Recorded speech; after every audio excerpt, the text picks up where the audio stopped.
So welcome on into the Central Committee stream with your host, Mike from PA. We are live once again on the Central Committee stream of success, the Central Committee stream of prescience.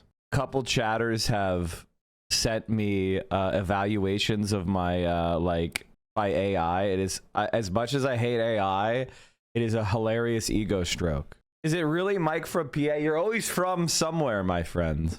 And Pennsylvania is the state that I've lived the most years of my life. I think you're desynced audio versus visual. Huh?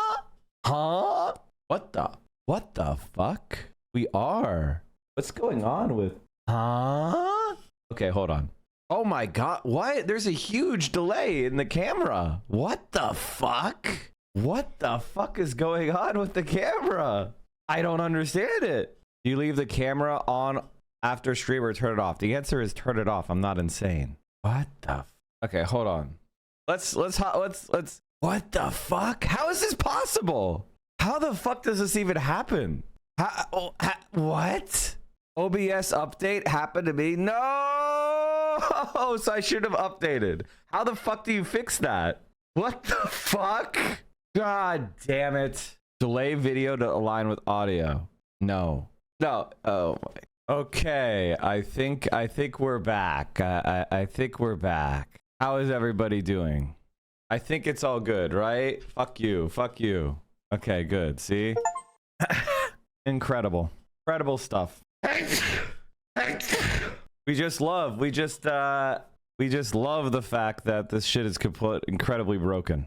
I like where you have updates. How is it broken again?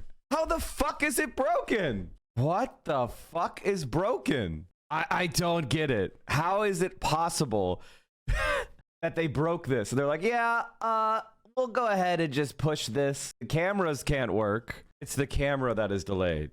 Thumbs up, thumbs down, middle finger. Like it's delayed. It's broken. It's not fine for you. You're just bad at perceiving things. It's happening at my computer. Amazing. I think it has to do. Oh, this is amazing. Okay, so I think there's something wrong with the processing of the video. It looks like there's something wrong with the processing of the video, which is cool. Thanks, man. We like that. That's cool. Suddenly it just decided that, you know, this is too hard. This is way too hard. It'll have to do for now. It'll have to do for now. I think the delay has to do with resolution.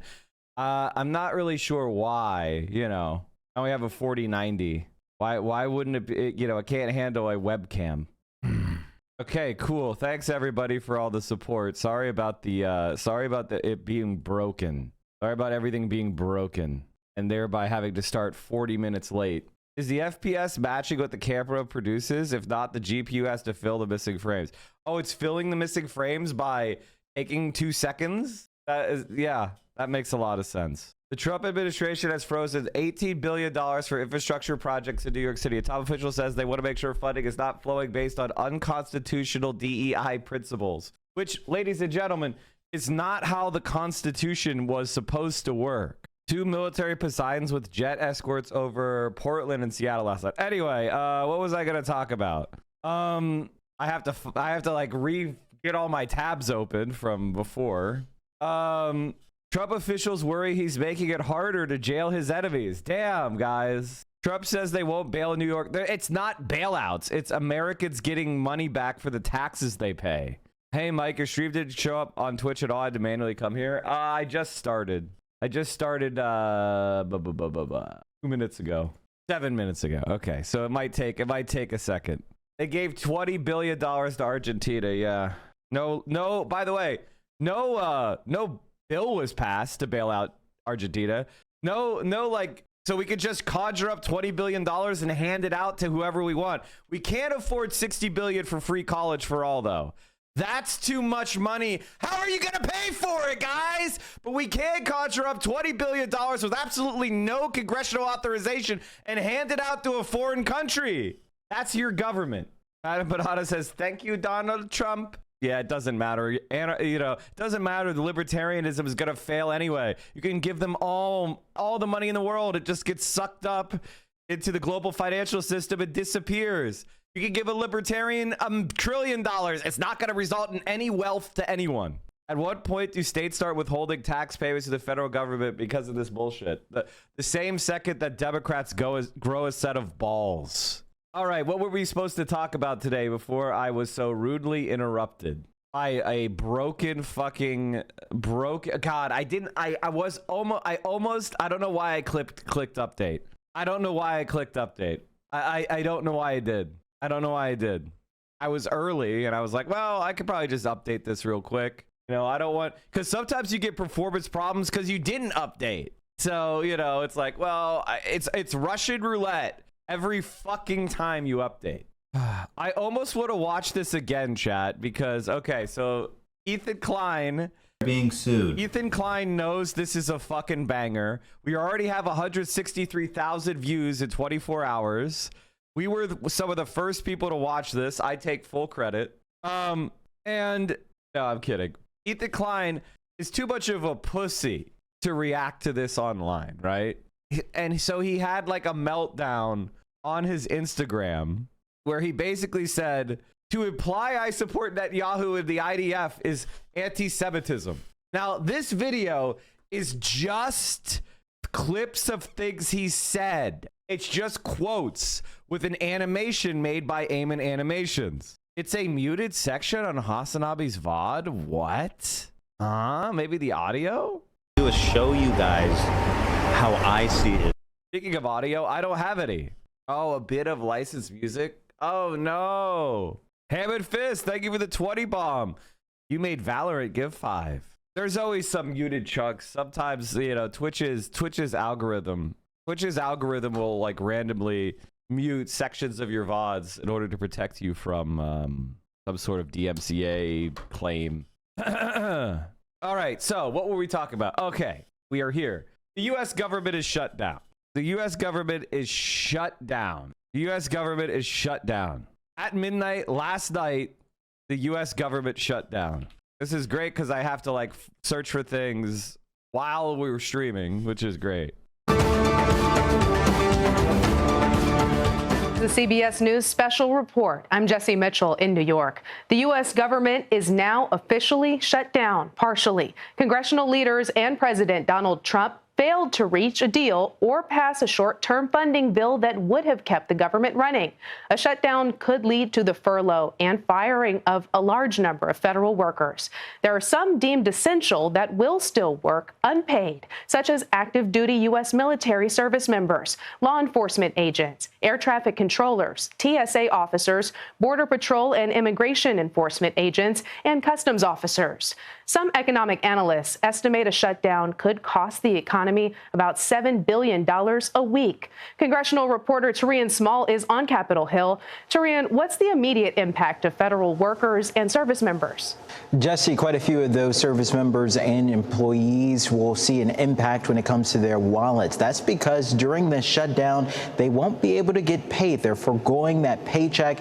And for many of them, they're still forced to work. Others will be furloughed, like you mentioned. This is happening concurrently with guidance from the Office of Personnel Management saying that Trump's plan, President Trump's administration's plan to undergo what they're calling a reduction in force, so mass firing to these agencies, will move forward. How that works is a bit tricky during a government shutdown, but ultimately, if fired during this period, that's a 60-day clock or timer that starts before that firing goes forward and is made permanent.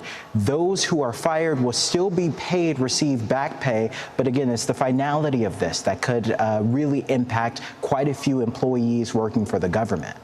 We're seeing all these images of the different agencies under the federal government. So what will continue operating during this time, during the shutdown? What will not be working?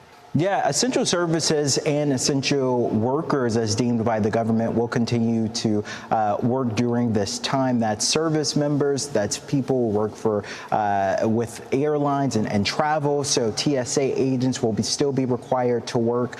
And there's this concern, especially among Americans who are beneficiaries to safety net programs, whether or not they'll still have access to that. The answer is yes. So that's Medicare, that's Medicaid, that's food stamps, Social Security will still be paid out. The real hiccup that we could see there is access through personnel. So if you have to talk to someone who works for the government in order to get access to this, you could see slowdowns there based off of what staffing looks like as it relates to any staffing shakeups under this government shutdown.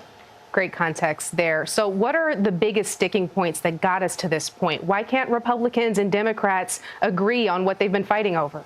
Well, Republicans are just asking for more time. They're looking to pass through what they're calling a clean continuing resolution and keep spending at current levels as they look for a full appropriations bill to be passed potentially very soon at a mid-November date. So it gives about 7 weeks for both the House and Senate Republicans to talk to House and Senate Democrats about a pathway forward. Democrats are saying, however, they're unwilling to go at it again, considering they were just in this situation in March. We saw a handful of moderate Democrats in the Senate siding with Republicans to push through a continuing resolution. This time around, they want some of their asks to be a part of the negotiation. They're looking at health care credits set to expire at the end of the year. If that happens, millions of Americans on the Affordable Care Act's premiums could go up. So they want that to be a part of the conversation. They're also looking to limit what the president can claw back when it comes to previously appropriated funds. We saw that already during this term happen through a process known as rescissions. Democrats are trying to kneecap that moving forward, saying that any conversation, any contributions that their party adds to a spending bill needs to be ironclad and can't just be clawed back again at another point, Jesse. And Turian, you know, it feels like we reach this point just about every year. How long do you foresee this stalemate lasting before the government can reopen? Why does NA have so many enforcement agencies? Because centrist Democrats and Republicans, whenever there's a problem, instead of like structurally examining the problem and looking for solutions and effective and efficient ways to deploy taxpayer dollars to build a system that may involve redistribution, they will instead build another enforcement apparatus to punish some sort of scapegoat, some poor scapegoat group that they can then lay the blame for whatever problem is at their feet. And when that doesn't work, you need another enforcement scapegoat group. You need another enforcement scapegoat group. And so that is constantly the effect. That's why we have 80 different policing agencies, because instead of going like, maybe gun crime is because of all the guns we sell with no fucking requirements, no licensing, no storage requirements, no mental health screenings, no, it is even you can buy guns in America without a criminal background check, as long as you don't buy it from an official gun licensed dealer. Explain how this makes sense, chat. The people that are the most licensed, that's where you need to go get a background check. But if you go buy a gun from some guy, no background check. Like if you buy a gun out of the back of a car, out of a car trunk, as long as the guy selling you that gun does not make his primary living from selling guns, you don't need any background check. Well, no sign. We call it the gun show loophole, but it's actually the private party sale loophole. And people legitimately think, Mike, it would be ridiculous to require you to go to a gun store and pay a $20 or $50 fee for them to run a background check before you could sell a gun to another party.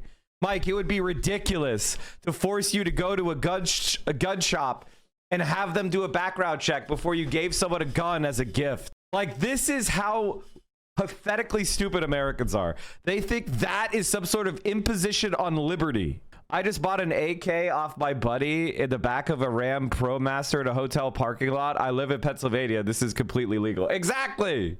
at this point is willing to budge. Democrats are pretty dug in. Just But about instead every. of so instead of having like low-level gun control, do you know what we have instead? We have the Bureau of Alcohol, Tobacco, and Firearms, federal law enforcement agency that's just focused on enforcing alcohol laws, tobacco laws, and gun laws. So we spend billions of dollars on an agency, and we have no laws. Mike, it would be ridiculous to go to the DMV to transfer a title and registration. It would be ridiculous to force someone to go to a notary public to sell them a car. Oh, wait, we have to do that. We have to do that to change title. Democrat in the House voted against this. A handful, just 2 or 3 Democrats decided to side with Republicans in the Senate on this. Chat, Mike, what is your thoughts on the SRA? Oh my God, chat. You want to know what I've been doing for fun? There is an ancient game called Liberal Crime Squad. New Age. It is a text-based game. Okay? And in liberal, this is basically doing a revolution in America. And like, for example, okay, I'm continuing as Mike from PA. Hold on. If you go to Mike from PA, so far, I only committed treason once. Or 3 times, sorry. I only committed terrorism once. Okay? I did resist arrest 43 times. And do digital terrorism 8 times. And I stole 191 times. Credit card fraud 23 times. I haven't killed anyone, which is just, come on, Mike. Come on, Mike. But in the game, for example, I do spend a lot of my time doing streaming.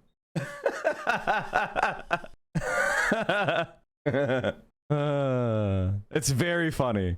I'm like, why don't we have games like this? This is what I want. I want a game like this, Revolution Simulator. I want to have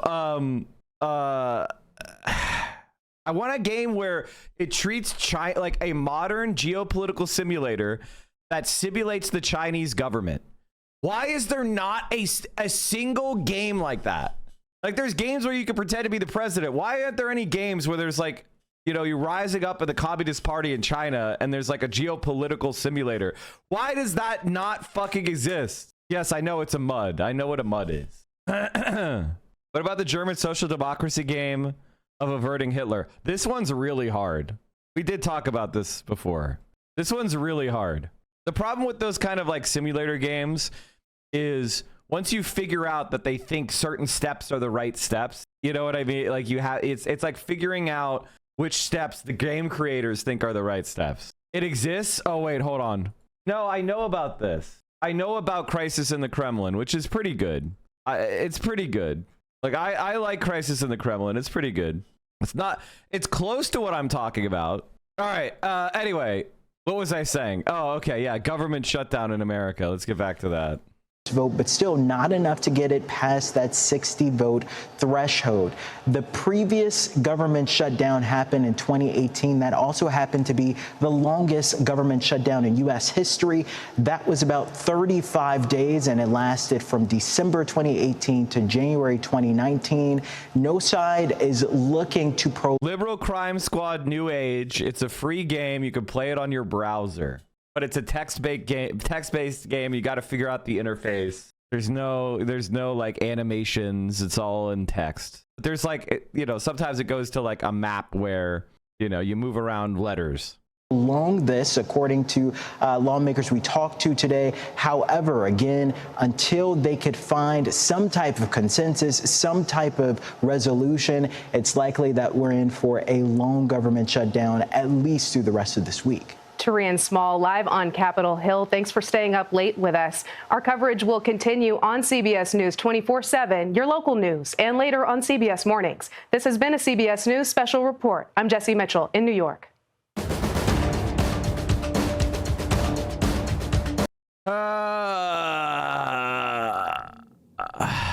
Should we listen to Bernie or no?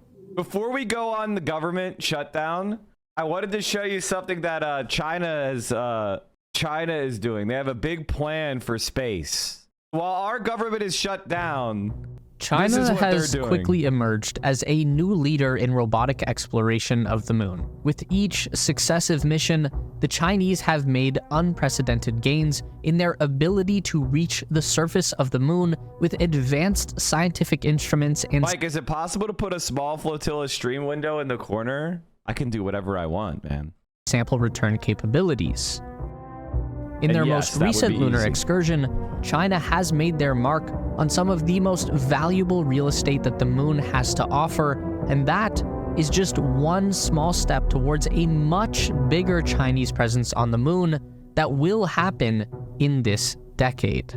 On the morning of May the 3rd, a Chinese Long March 5 rocket launched the Chang'e 6 mission, the world's first spacecraft designed to retrieve samples from the moon's far side. About 37 minutes after liftoff, the 8200— I think the reason why China is gonna win and why Chinese socialism is the leading socialism in the world is because of the Long March itself. Because I think that as like a cultural and historical touchstone for a society, symbolizing tremendous suffering and struggle over a long period of time, and like realizing that things don't happen overnight and that winning socialism is going to require a long time and a lot of effort, has put them so far ahead of every other group of socialists. Almost every other group of socialists that I interact with, I would call them, they have the same brain as a rapture Protestant, which is the idea that socialism is going to like happen when the revolution happens, which is going to happen anytime now. And it strikes me as so like rapture brained, like instead of the rapture, the revolution, and then everything will be transformed very quickly and we'll push the big red communism button and then it'll be over. And I feel like the reason that's why we lose. Like, we don't have socialists in America. Well, we do, but they're very rare where they actually that are one, not just reformist social democrat losers, but actually people that take the idea of revolution or transformational change seriously, but at the same time recognize that human society is based in material reality, which means we're going to have to solve discrete problems. And I think what gives the Chinese such a gigantic advantage is while they have their eyes set on the horizon of communism and socialism, they are focused in the here and now, pragmatically solving problems and providing for 1 billion plus people.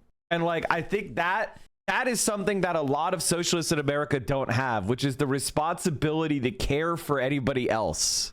The responsibility to like legitimately be in charge of shit. Kilogram Chang'e 6 spacecraft stack separated from the rocket, entering its planned orbit of— You could tell who was under 30 because y'all didn't grow up when being socialist was like talking about your favorite kind of porn. Honestly, no, it was worse than that. I would say if you called yourself a socialist, it was like saying you are an astrologer. I think that's the best. It wasn't pornographic. It was like saying you're an astrologer. It's like somebody who's like really, really, really into astrology. That's what people treated you like a fucking hippie. Like you were kind of like out there. Bernie Sanders took socialism from that to, oh, this is a real thing in American politics. 200 by 380,000 kilometers. I want to read a new book on the Long March. Started a complex 53-day mission orchestrating 4 spacecraft, an orbiter, a lander, an ascender, and a re-entry capsule.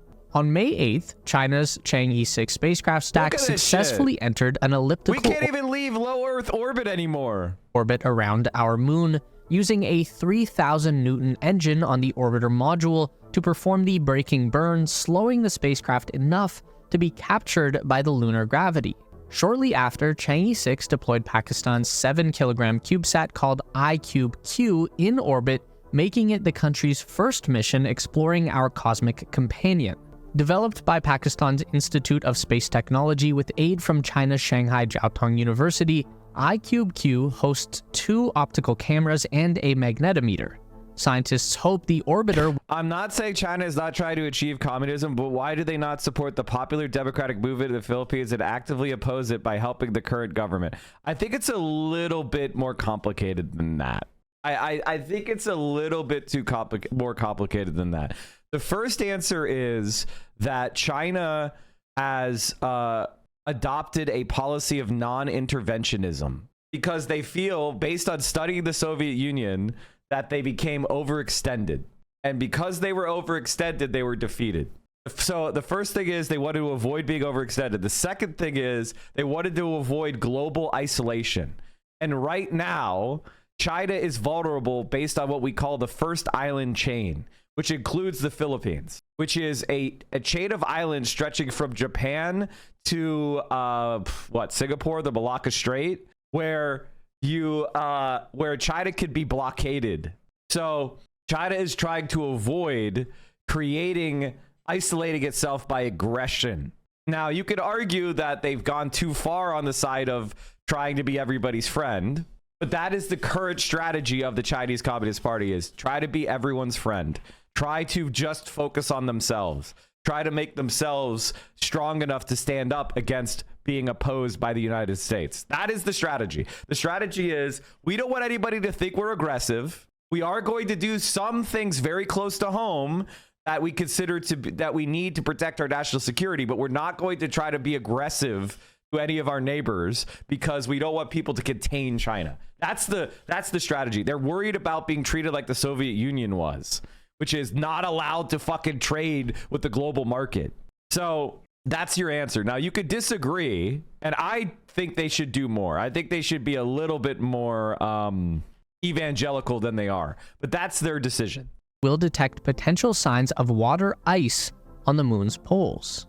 Now, following a 14-minute descent from an altitude of about 15 kilometers in its lunar orbit, China's Chang'e 6 lander China is exactly like Captain Picard. I mean, actually, I would say they're more intervention than that. But basically, it's like, it's not we don't know how to go into other countries and like change their politics.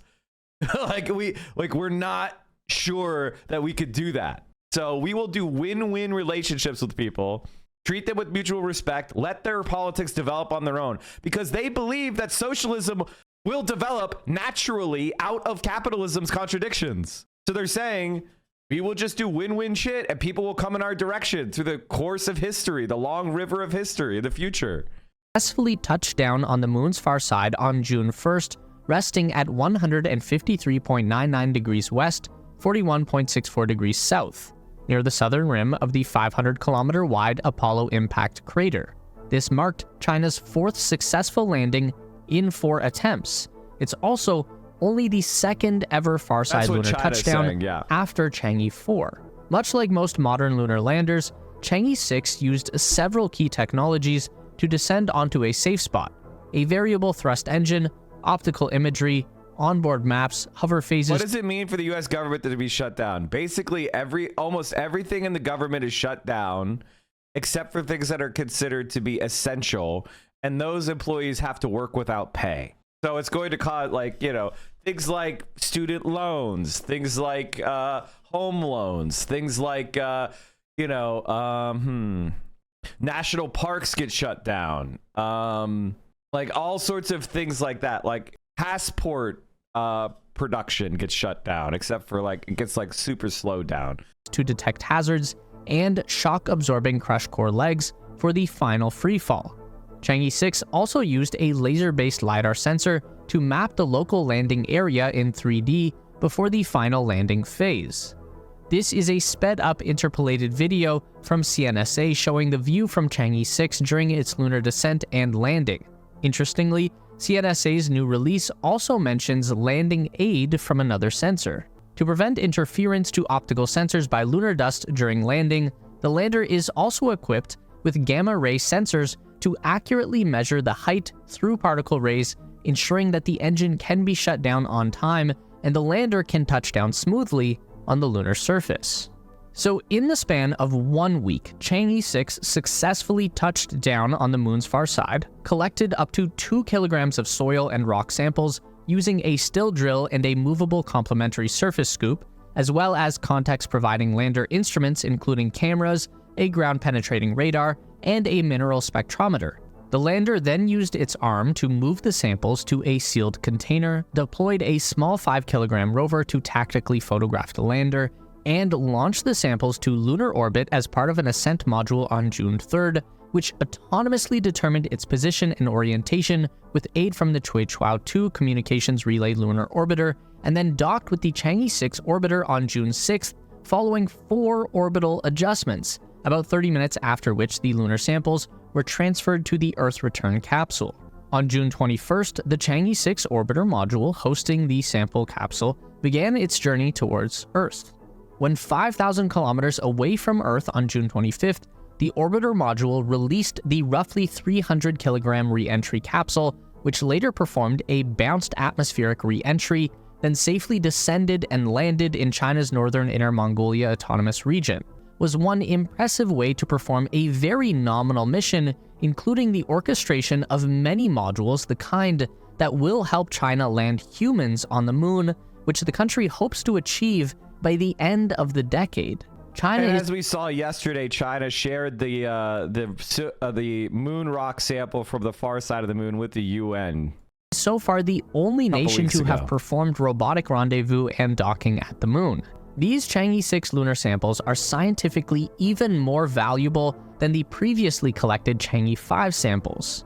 Since the Apollo crater is embedded in the moon's largest, deepest, and oldest crater, the 2,500 kilometer wide South Pole Aitken Basin, the diversity of materials within the Chang'e 6 samples could help scientists worldwide solve a whole host of moon mysteries, such as understanding the distinct lunar farside volcanism and why the far side is so enigmatically different from the familiar near side, which is necessary to understand not just the moon's evolution, but that of our solar system as well. Since Chang'e 6's surface mission was on the moon's far side, the side we can't see from Earth, mission operators commanded the lander and received data from it via the recently launched Chuichuao-2 relay orbiter. This orbiter will also relay communications for China's upcoming Chang'e 7. See, when you and Hassan talk about China, it sounds pretty cool, but I used to watch someone called Serpent ZA or something. He made it sound like China, all China do is fake all this stuff. They don't fake it. That's just cope. That's white people cope. And I find it really weird. I find it really weird because, like, white people cope. You could fly to China. You could get a vacation visa. You could go see yourself. You could travel around. Like, you are totally free to do that. iShowSpeed just did it. And it's now one of the, I think, is China officially the safest country in the world, or is it Singapore? I mean, Singapore is just one small city. So, I mean, I assume it would be safer, but there was one guy, there was this one YouTube channel I saw where a guy was just hitchhiking through China. Just this like white Australian or white British dude, I can't remember it. He was just hitchhiking through China. He went to like Xinjiang hitchhiking. Guy's fucking crazy. His name is Mike OK. Why are all Mikes just the best? 7 and Chang'e 8 lander. Like, I wouldn't do this. Escaping to China before World War III starts. Yeah, I saw this. Yeah, this is always anyway. Goodbye, my friend. Take care. Right then. Be prepared for a lot of probably very weirded out toll station stuff. Every bloody time I say I want to go wild camping, it just never really works out. I think he like lowers the guard by wearing his propeller hat, which we like white guys who don't take themselves too seriously. That's not me. Unfortunately, it's not me. I mean, this isn't really wild camping, is it?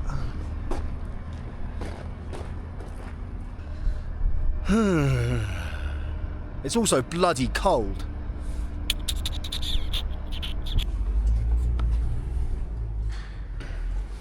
Ugh. Maybe I could sleep in here. Ni hao. He's just. Ni hao, sir. How are you? I hear. Oh no! I hear the fire alarm. Let me just show you this. This will help you. 你要去哪？ Gormud. 格尔默。 Gormud. 格尔默。 Gormud, yes. But I'm hoping to sleep somewhere tonight. I have my tent with me, and I'm hoping to camp. Is it okay if I camp outside your office? Is it okay? Like, yeah? Cool. In America, if you were like, hey, can I camp outside your office? Like, get out of here, you fucking bum. We hate you. All right. That guy's pretty cool. I mean, there's a lot of really, I think there was a much cooler spot. Let me see if I can find a good clip. So he's hitchhiking with this guy. He gets a Chinese truck driver. By the way, look at their highways. He's in the middle of fucking nowhere.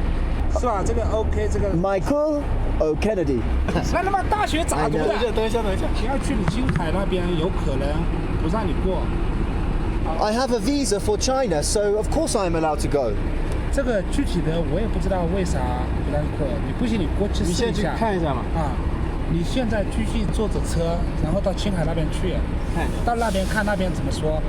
你现在坐着车，然后去青海，到了那边看那边的警察怎么说。Ah, okay. 谢谢。Thank you, sir. 谢谢您，谢谢。That was really confusing. Like this, by the way, the American government hates me for saying this. The American government hates my guts for being like, yeah, Chinese people are normal and good. They said that I may not be allowed to go to Qinghai, which is the state I'm about to enter. And I said, dude, well, they said, well, give it a go, but we'll see what the police say once you get into Qinghai. But I don't see any reason why I wouldn't be allowed to.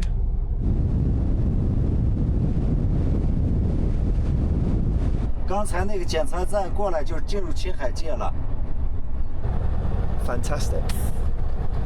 So the time now is nearly 5 p.m. I think I've grossly underestimated or overestimated how long this is going to take me. Underestimated, I think. I think I'm just going to travel with this guy until about an hour before the sun goes down, and then hop out and try and find somewhere to sleep.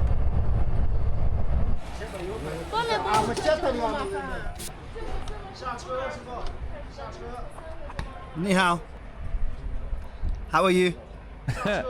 He just doesn't speak Chinese at all. He's just in the middle of China. Whoa. 你好. 你好，旅游的。 I'm from India, Pakistan, Chungwa, Vietnam. All the way around to Vietnam. No, I don't understand either.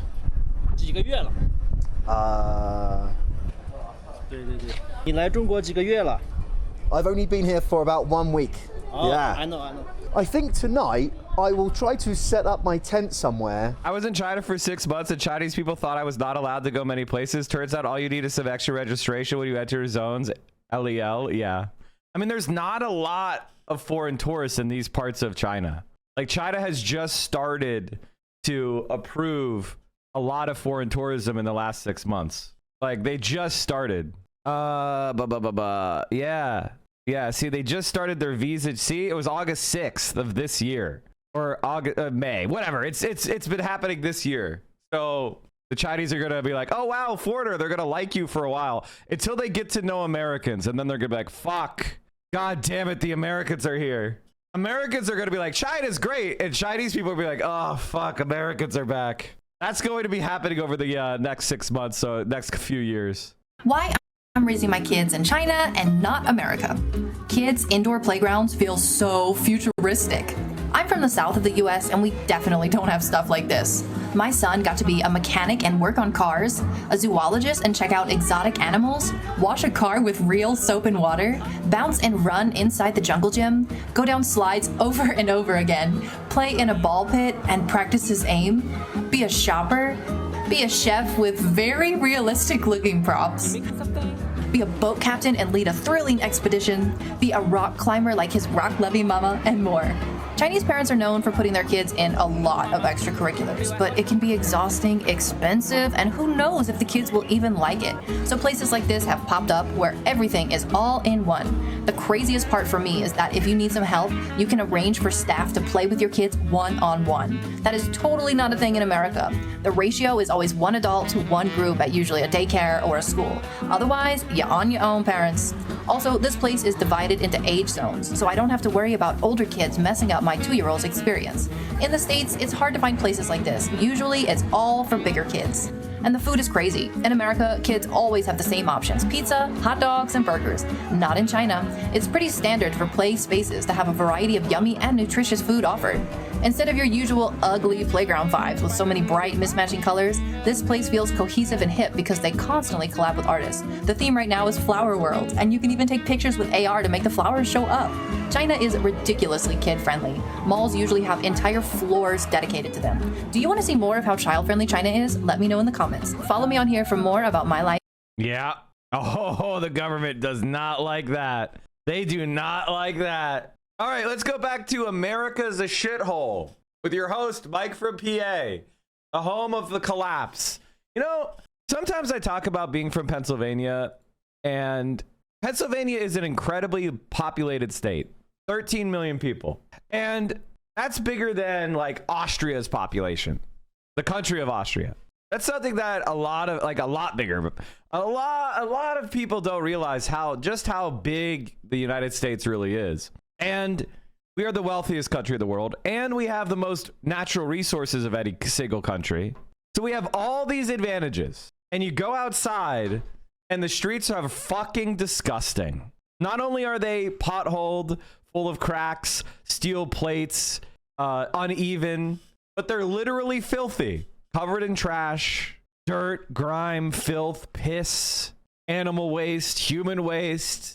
It's honestly, I don't know how people walk around that and think that that is okay. And Pennsylvania didn't used to be like that. In fact, the place that Joe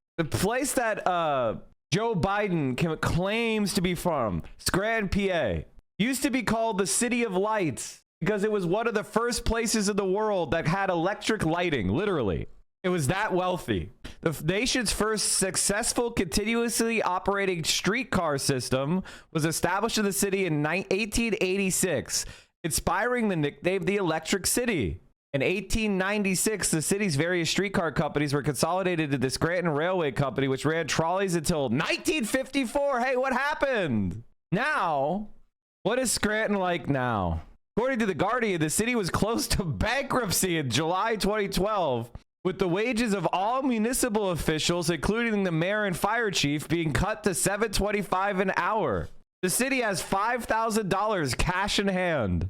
And the only jobs they have are the Scranton Army Ammunition Plant, which produces 155 millimeter artillery shells that Ukraine's military uses. And by the way, that ammunition plant was opened in the fucking 40s. Oh, I'm sorry. It was the factory was opened in 1708. My B. And what are they famous for now? This is what they're famous for now. Garrity, which is a convenience store, implements blue lighting in bathrooms to thwart drug use. Supermarket shoppers' eyes are playing tricks on them. Giardia has implemented new blue lighting in its bathroom to thwart intravenous drug use. The restrooms at the Kaiser Avenue locations have blue bulbs installed to help deter anyone who might enter the restroom from using drugs that require injection into a vein. Reportedly, the blue hue makes it harder for intravenous drug users to find veins. We were concerned, adding that his loss prevention specialist recognized a telltale sign of drug use. In 2018, the Times Tribune wrote about a Turkey Hill in Wilkes-Barre that had tried the same drug prevention method of installing blue bulbs in their restrooms. This is a town that's right next to Scranton. They're like touching each other. Cool. So it went from one of the first cities in the world to have a streetcar network, one of the first cities in the world to have electric lighting, to now their lighting is blue because they're trying to prevent people from dying of overdoses in the bathroom of the grocery store. America isn't declining at all. Hello, everybody. Thank you very much for joining us. What does the blue light do? If you look at your arm, you will see veins if you're white, or if you're light-skinned, and you can see some large veins running down your arm. Well, intravenous drug users will look at those veins and go, and inject drugs in them. But if the lighting's blue, it washes out. It's hard to see the veins. So you might not do it there. But I think will be not only an interesting discussion, but something of enormous consequence. Here's the bottom line. In a few hours, tonight at midnight, it is very likely that the United States government is going to shut down. And I want to just take a minute to explain why that is happening and how it is happening. In the U.S. Senate, there is a rule, it's been around for many, many decades, which says that in order to pass a budget, which is what we're considering right now, you need 60 votes. And I guess the people who put it in did that because they wanted bipartisanship. They didn't want one party just to be dictating the terms. That's what's gone on for decades. And under Democratic and Republican leadership in the past, that is what has happened. Agreements were reached in a bipartisan basis based on negotiations. People talked to each other. This year, we are in a different situation. Republicans, as everybody knows, controls the U.S. Senate, controls the U.S. House, and controls the White House. In other words, they are running the government. But what is happening now, which has never happened before, is they are not sitting down and negotiating. Yesterday, Trump met with the Democratic leadership, the Republican leadership, said hello to each other. It wasn't really a negotiation. So as of this point, Democrats have had no input into the process at what Republicans want is to pass what is called a clean CR. In other words, maintaining the status quo. And some of you may say, well, what's the problem? You know, it's not bad, it's not good, we'll maintain the status quo. Here's why that is an awful idea and why all of us are opposed. In the last year, as many of you know, under Trump's big, beautiful bill, which to my mind was one of the worst pieces of legislation passed in modern history, under that bill, 15 million people on Medicaid and the Affordable Care Act will be thrown off health care. A number of studies out there have suggested that up to 50,000 Americans a year will die because they are no longer able to go to the doctor. Very shortly, you are going to be receiving notices from your insurance companies that your rates, your insurance premiums are going up by, on average, some more, some less, 75%. Is there any reason to believe this gets better? What? No. We picked right-wing Joe Biden, and then everybody said, wow, being a right-wing sucks. I'm going to vote for the even more right-wing guy, Donald fucking Trump, the fascist. And what did he do? He said, fuck the poor. The biggest mistake people make is thinking that Democrats are left-wing. That's the biggest mistake they make. Now, you could say, well, Mike, they're left-wing relative to America, blah, blah, blah, blah. Shut the fuck up! Democrats are center-right. Republicans are far-right. That's the reality. There is no left-wing in America. Bernie Sanders, AOC, the Democrats fucking hate their guts. Now, the voters like them, but you don't have power, bitch. And so many Democrats, oh, I like Bernie Sanders, but I gotta vote for Kamala. Then you're just a cuck. You're a piece of shit, too. Stop saying I'm voting for these right-wing Democrats who suck shit, get into power for 4 years, everybody's pissed because nothing gets better, and then they panic vote for the other party. If you don't want that to happen, you have to actually be good at this shit. Yeah, you heard that correctly.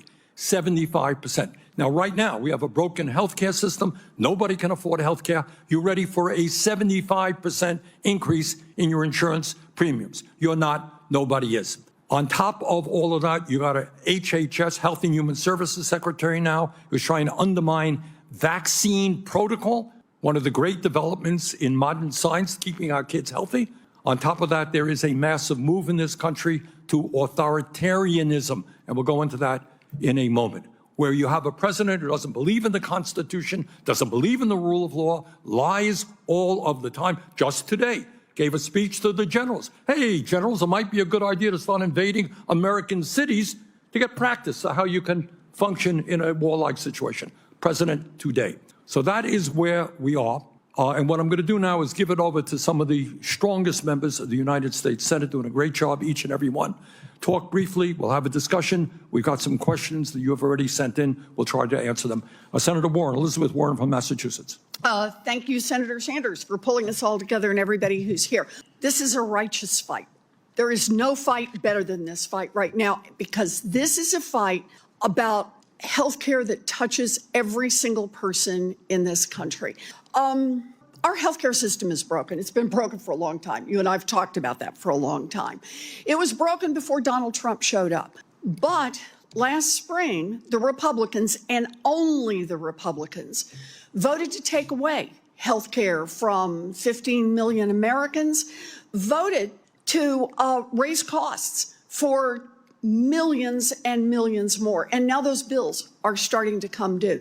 They basically want to take about $1 trillion out of the healthcare system. And what was a broken system is a system that will literally start to implode. That means we're going to see rural hospitals close. Heck, we're going to see some other hospitals close. We're going to see community health centers that are already starting to close. We're going to see folks who are just going to close up their medical practices. And understand this, when that happens, it doesn't just happen for the people who originally had Medicaid or who originally had ACA subsidies. It happens for everybody. It all goes away. So here we are now. We have to have a way to keep the government funded. We are bearing down on a deadline, just like Bernie said, and it takes 60 votes in the Senate to do that. So if I mean, if it were me, I'll be dead fucking honest with you, chat. Democrats should be raising the temperature. Democrats should be raising the temperature until Donald Trump begs us to lower the temperature. Donald Trump is a pussy. The moment people start yelling at him, he backs down. The only time Donald Trump pushes forward is when you don't fight back. When you fight back, he's a fucking pussy-ass bitch. On Wall Street, they call him Taco Trump. If you try to compromise with Donald Trump, you are a fucking cuck, or you agree with the policy, and you're pretending not to. Stop worrying about, oh, we gotta fund the government. You'd be like, we're gonna fund the government the way if you want our vote, you gotta do what we want, bitch. The American people don't support Donald Trump's right-wing shit. Republicans want our votes. Now, Donald Trump has told him, just go on it your own. I don't know if he doesn't do math or what, but he said go without us. But if the Republicans want our vote, then the answer is we want something on health care. We want to protect access to health care for millions of people across this country. And we're willing to get in the fight for that because we've had it. We understand that we don't have as much power as we want, but that's not the same as having no power at all. So we intend to use the power we have right now to help lower costs for tens of millions of people across this country and make sure they have access to health care. Fight number one right now. That's us. Thanks. Jeff Merkley is the senator from Oregon. Well, President Trump and the Republican team are driving up the cost of health care to a point that many Americans are not going to be able to afford it. That is a horrendous factor. Either you pay a lot more or you can't afford it at all and you don't health insurance. That's issue number one that we're addressing with the Democratic alternative. You know, Republicans are in charge of everything. They have the keys to the kingdom. They have the House, the Senate, the Oval Office. They have a Supreme Court handing the president more power. They're in charge. And in charge, they decided their priority was a families lose, billionaires win agenda. And at the heart of it was destroying health for Americans across the land. And in my state, the projected increase is about 68%, about $1,300 a person. And you can imagine how devastating that is to families on limited means. Second issue, very important, is we took an oath to the Constitution. And the Constitution assigns the power of the... I do feel there's a couple things. I feel like a lot of people don't know how everything is held together by a few policies that got passed 50, 60, 90 years ago. Like, I think like a lot of people don't understand how everything you do is held up by fucking rate. Like it's dental floss tied 20 times. And when this shit goes, there is no bottom. There is no charity that can help you. Charities are scams. Charities are fucking scams. It's like the difference between, I'll tell you what you need to know. The difference between state action and charities. Charities are the 12-year-old boy in your neighborhood who goes around to shovel your driveway for $50. Okay? The government is the snow plows that clean every fucking street. That's the difference between what the government and states are capable of doing and what charities are capable of doing. $50? Damn, I should do that. I was gonna say $20, but that's what I was 12. How much I would charge. So I'm sure it's like $50 now. I don't have a house, so I can't tell you what it is these days. Nope, still 20? God damn. Labor income is flat, huh?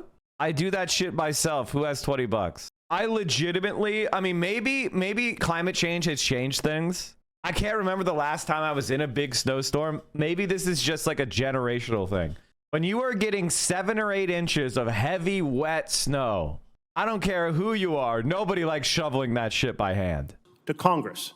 But President Trump, through a series of tactics, slowing down, freezing, impoundments, slow walking funding until the end of the fiscal year and then saying, oops, the fiscal year ended, has been stealing the power of the purse and creating an effective line item veto. The Supreme Court's already weighed in.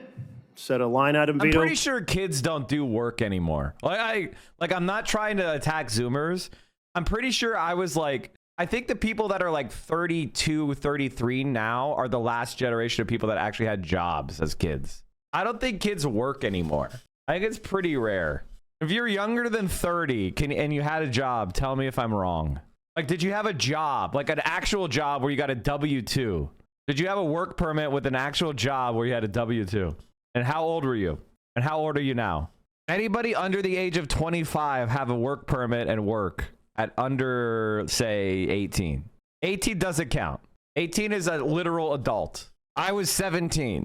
Okay, I'll give you 17. You're barely over the line.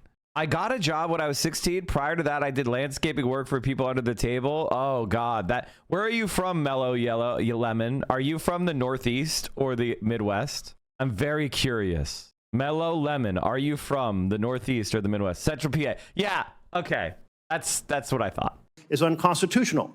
So we're calling on our Republican colleagues to stand with us together to defend the Constitution and the separation of powers. Now, we see many other authoritarian actions that we'd like to address through legislation, but we can't get that legislation up because we're in the minority. But what we can do is use the power that Bernie's referred to and Elizabeth referred to say, hell no, we're not going to vote for a continuing resolution that is partisan and destroys health care. And hell no, we're not going to vote for a continuing resolution, a budget, if you will, a spending bill. Okay. So this is an old post from 2017. And as you can see, I worked around here. So I was actually right.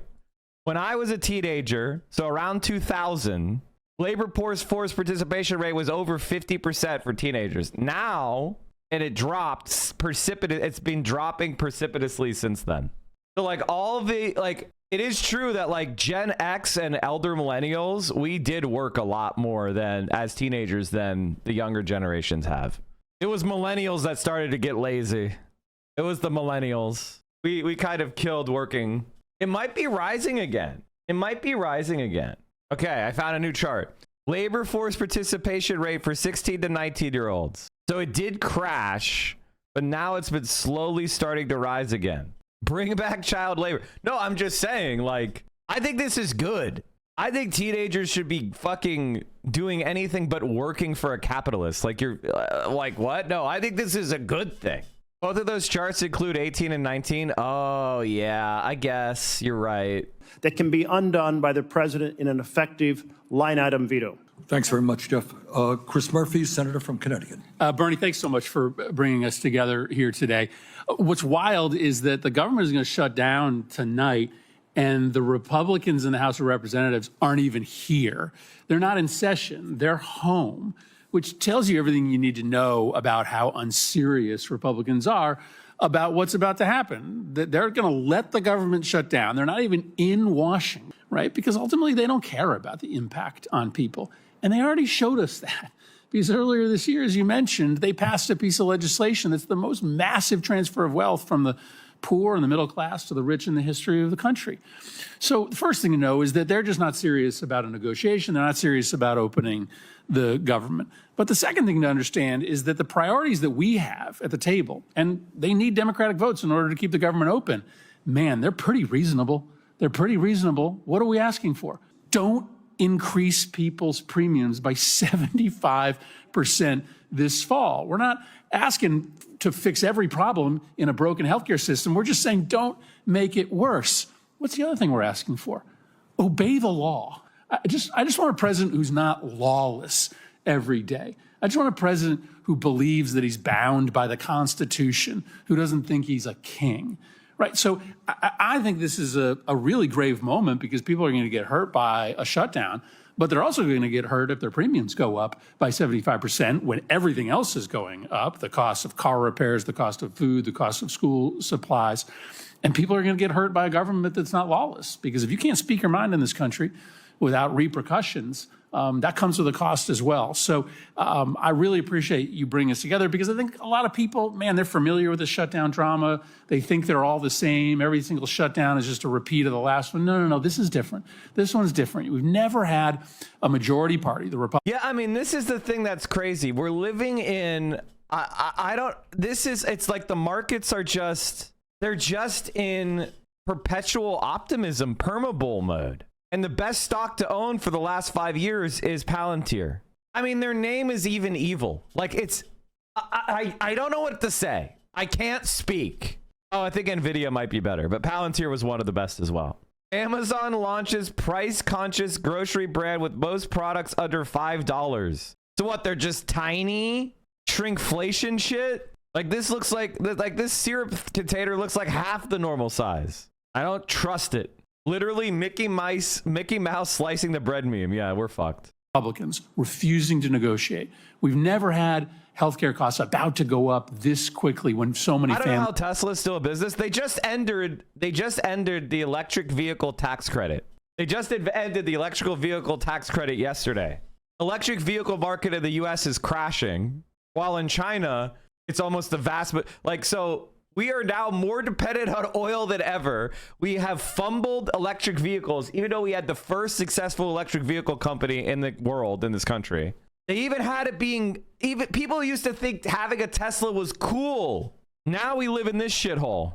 Families are hurting. We've never had a president this lawless. So it's a different moment, which is why it's so great you're bringing us together. Thanks a lot, Chris. Tina Smith, Senator from Minnesota. Tina? Thank you, Bernie. And I'm so glad to be here with all of our colleagues and all of you. So, your grocery bills are going up, your utility bills are going up, and your healthcare costs, especially health insurance premiums, are going through the roof. And the reason this is happening is because... It's funny because I would say that these are our best U.S. senators. We're so fucking cooked. For the last year, Donald Trump and Republicans have spent all of their energy not watching out for you, not trying to make sure that your life was better, but they've spent their time figuring out how to rig our economy so that the wealthiest individuals and the biggest corporations do just great, and the rest of us, literally, are left paying the price. And now here we are, a few hours from the federal government running out of money, and Republicans who are in charge of the White House, in charge of the Senate, in charge of Congress, are refusing to do anything to stop this from happening. They're refusing to negotiate with Democrats, and in fact, they are threatening us with all sorts of bullshit stuff, trying to intimidate us. So we're here today to say that we're not going to be intimidated. We are not going to be bullied. What we want is to work, whoever will work with us, to help lower health insurance premiums for people, to help make sure that we're not cutting funding for cancer research, and to make sure that if we pass a budget, that it's not just a blank check. As my friend Chris Van Hollen says, it's not just a blank check for Donald Trump to do whatever he wants. That is what this fight is about. That is why this fight is worth having right now. Thanks very much, Tina. Speaking of Chris Van Hollen, there he is from Maryland. Well, thank you, Bernie, Tina, and colleagues, and thank all of you who are paying such close attention to this, because it is so important for our country. And I want to tell you what we're for. We're for a proposal that keeps the government open, but we also don't want to give Donald Trump, a lawless president, a blank check. Our Republican colleagues, they're willing to contract out all of their responsibilities under the Constitution to Donald Trump. We're not willing to do that because we've seen the lawless actions he's taken. So, for example, he did disrupt clinical trials for cancer patients. That was illegal, but he did it even though it harmed lots of people. So we want to put up some safeguards and guardrails to prevent that from happening. We also do want to address rising prices in the country. And, you know, Donald Trump said he wanted to do that too. I mean, he said on day one he was going to bring down prices. Not only has he not brought them down, he's made them worse. And if we don't address this ticking time bomb that is going to make healthcare costs for 20 million Americans go higher And frankly, every American's health care costs are going to go up because 4 million Americans are going to lose access to their affordable care altogether.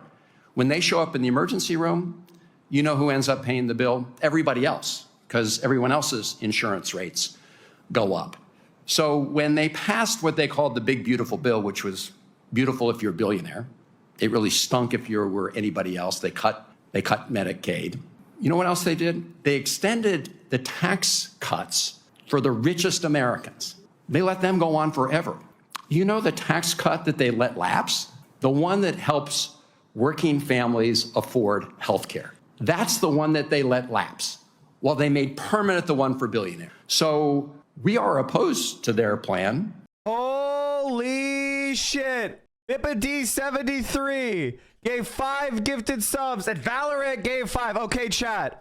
When does September end? September? Oh, is it tomorrow? No, it's today. Oh shit, because it's the 1st. Oh fuck, what time does it end? We might have to do a hype train at the very end. Hold on. Okay, it ends in 1 hour. Okay, we've got to do it now. Chat, we have the single best opportunity to rob Riot Games blind. Okay, we have that opportunity to rob Riot Games. If you gift at least 5 subs for the next hour, we will be forcing Riot Games to support this stream. Desert Madman, thank you so much for the 5 gifted subs. Zaffy Taffy, for the 10 gifted subs. We have an opportunity to force a corporate ad budget to go towards a socialist streamer. Let's fucking go. No. And basically what this means is, instead of me paying, like when you guys give subs, usually I get around 70% of that money. But right now, when you gift at least 5 subs, they put a bonus sub in. So on net, okay, let's say for example, you gave me 5 subs. 5 subs is what, $6? So that's 30. Times that by 70 is $21, right? So I get $21 of the 30. But now they're giving a bonus sub, so I would get 25 of it, right? 25 of your 30 or 26 of your 30. And if you divide 26 by 30, that's like 87%. So the fee goes from that, more than lowers the fee. I think I'm doing the back of the envelope math correctly. What I'm trying to say is, this is one of the best places, and that's the bare minimum. Sometimes it gives even more subs. So you may actually pay no fee, or they may actually lose money on your subs. Mike, you got my first ever gifted subs. Thank you very much. Dread to Max, thank you for giving me a bunch of subs. How much did you give? 20. Thank you so much. So we have the opportunity right now during this hype train to rob them blind. So not only are we getting, not only are you supporting my stream, you're boosting me in the algorithm, you're taking money from Riot Games, which is fucking hilarious. And we don't play fucking Valorant around here. I'm just kidding. Valorant, thanks so much for the gifted subs. Thank you for the 200 gifted subs, Valorant. We made Valorant give me 205 subs. Thanks, Valorant. You also support the stream by gifting subs. And when you give subs to other people, they get access to the emotes. They get to see the clips and highlights and the VODs. So you're helping my stream grow, boosting me the algorithm. You're making Twitch want to defend us more. Because when you support your favorite leftist streamer, it makes Twitch defend us more, because we are actually making them money. We're not like Asmongold, where we bought half our viewers. We're not like Tecto, where we bought 80% of our viewers. Now, I don't know if they do it intentionally or somebody's doing it for them. Alcoholic Eggnog, Whizzleface, thank you so much for all the gifted subs. So right now, chat, we are in the last hour of September, and I have 8,502 subs. Now, yesterday, Aamon Animations released one of the best videos. I think the definitive, if I could be completely honest with you, chat, I think the Aamon animation video on Ethan Klein is the definitive video about Ethan Klein. I think this is the video that explains Ethan Klein better than everything. Ethan Klein pressing the undo button.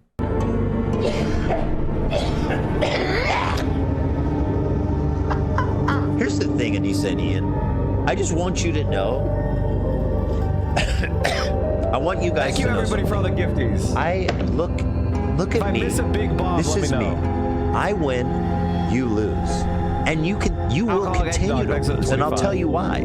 Because thanks for the 10. I'm not done. And thanks for the 7. I'll never be done. I will never be done with you. That's how much you've betrayed me, and how much I want you to know how much you lose and I win. Do you understand, Anissa? And I'm not even talking to iDubbbz anymore. He's insignificant. He's gone. I want you to understand something. I am never gonna be done. When you see this, you know that this one watch, is probably worth more than your entire The Jar Jar Binks watch. Also, Ethan Klein gaudily showing some dumb watch. And by the way, luxury watches, he bought them at the top of the market. The luxury watch bubble burst. So he probably lost. He probably lost at least 50% of his money.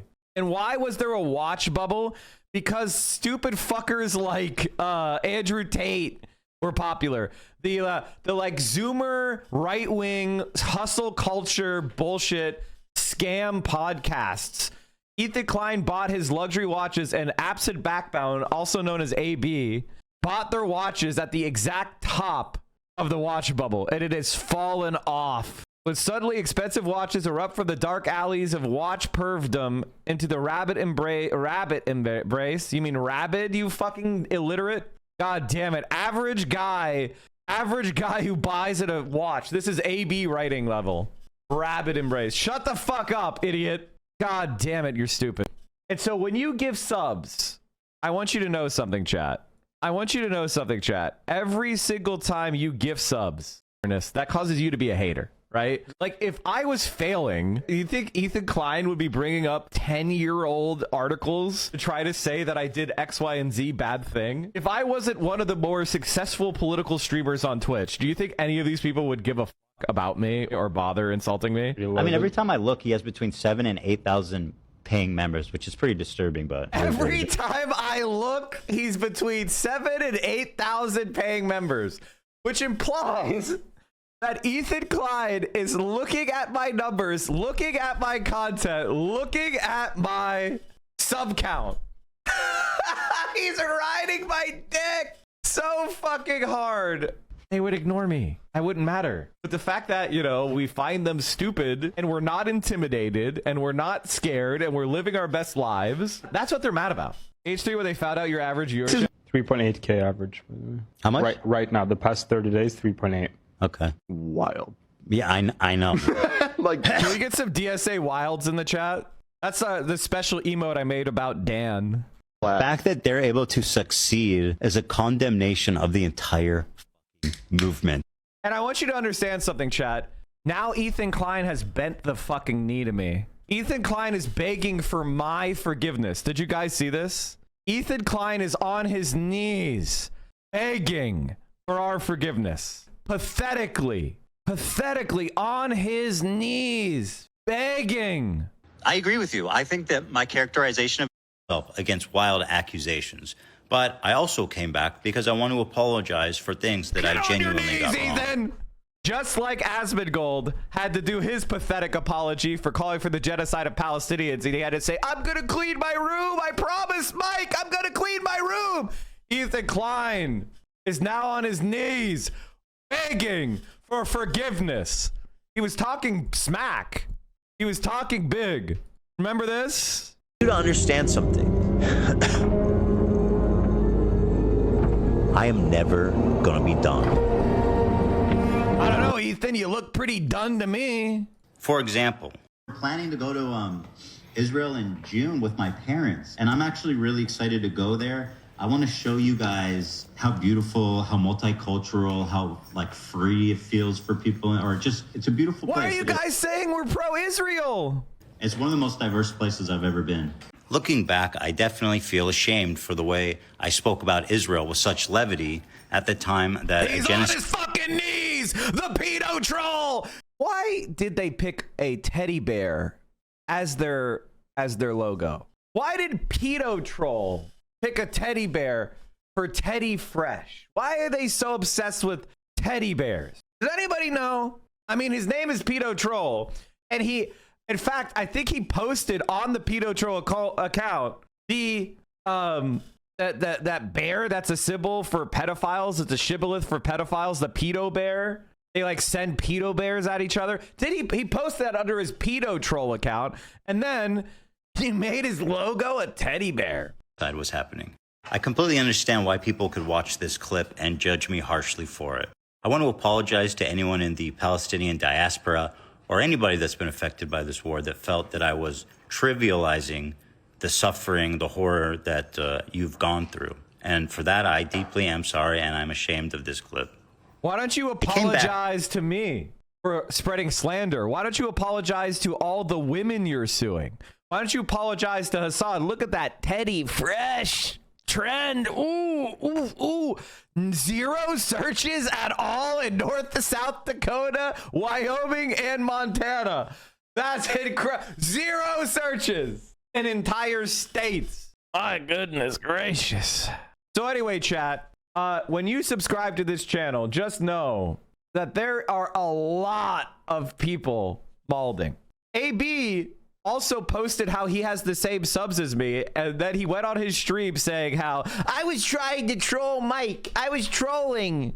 Your viewers believe that shit. Your viewers think that's real. I had somebody today say that I get 150 viewers when Hassan is not live. I want you to understand that to believe that, I had more than 150 viewers my first stream. That was 6 years ago. How the fuck do you have an opinion about someone that is that delusional? That's crazy to me. But it has caused incalculable amounts of harm, drew the ire and anger and resentment of a person who, no matter what the cost was to his mental health. Mike, I don't think this has anything to do with you. He's apologizing for his views. You sound as psychotic as the person you're condemning. Stop letting these people live rent-free in your mind or farming the drama. Mike, stop farming the drama. All right, what was your first post? I'm very curious. So it was about Tesla stock. I don't think Elon Musk is a complete loss. Oh no. Oh no. Oh no. Here, man. Let me just say this. He has to apologize to me because he slandered me. That's why I want him to apologize. I want him to apologize to me, Hassan, Frogan, Denims, Vio, Casey Tron, Vanilla Mace, Chris Kunzler, Noah Sampson, Adam Panada. I mean, the list goes on and on and on and on and on. Sean DeBlack, obviously. Like, come on. And I'm sure there's a lot of people I'm not even thinking of. Oh, Anthony, you're a fucking roach. And we're never gonna stop. We know what you are. You have he has 3 lawsuits still. 3 lawsuits still. He's trying to sue Reddit to get them to reveal the identities of Reddit mods. You do not get to apologize. Well, apologize because the PR is so bad. Everybody knows it's a genocide. You spent 2 years defending it. Taylor Lorenz. Oh, that's another one. Ian and Anissa. Health, his sanity, or even his like QT for own mocking finances. He has unleashed a torrent of hatred, Islamophobia. He has caused unimaginable harm, not just to myself, which, you know, his impact on someone like myself has been limited, but untold amounts of harm to people that were simply in the crosshairs because of their loose association with me. Like, it's just, he is such a vindictive person. I really, it's a nightmare scenario for all of those involved. I mean, think about Casey Tron, Frogan, Rafi, all the people that are a part of Adenims, all the people that are a part of the enemies list that they concocted and attacked so viciously.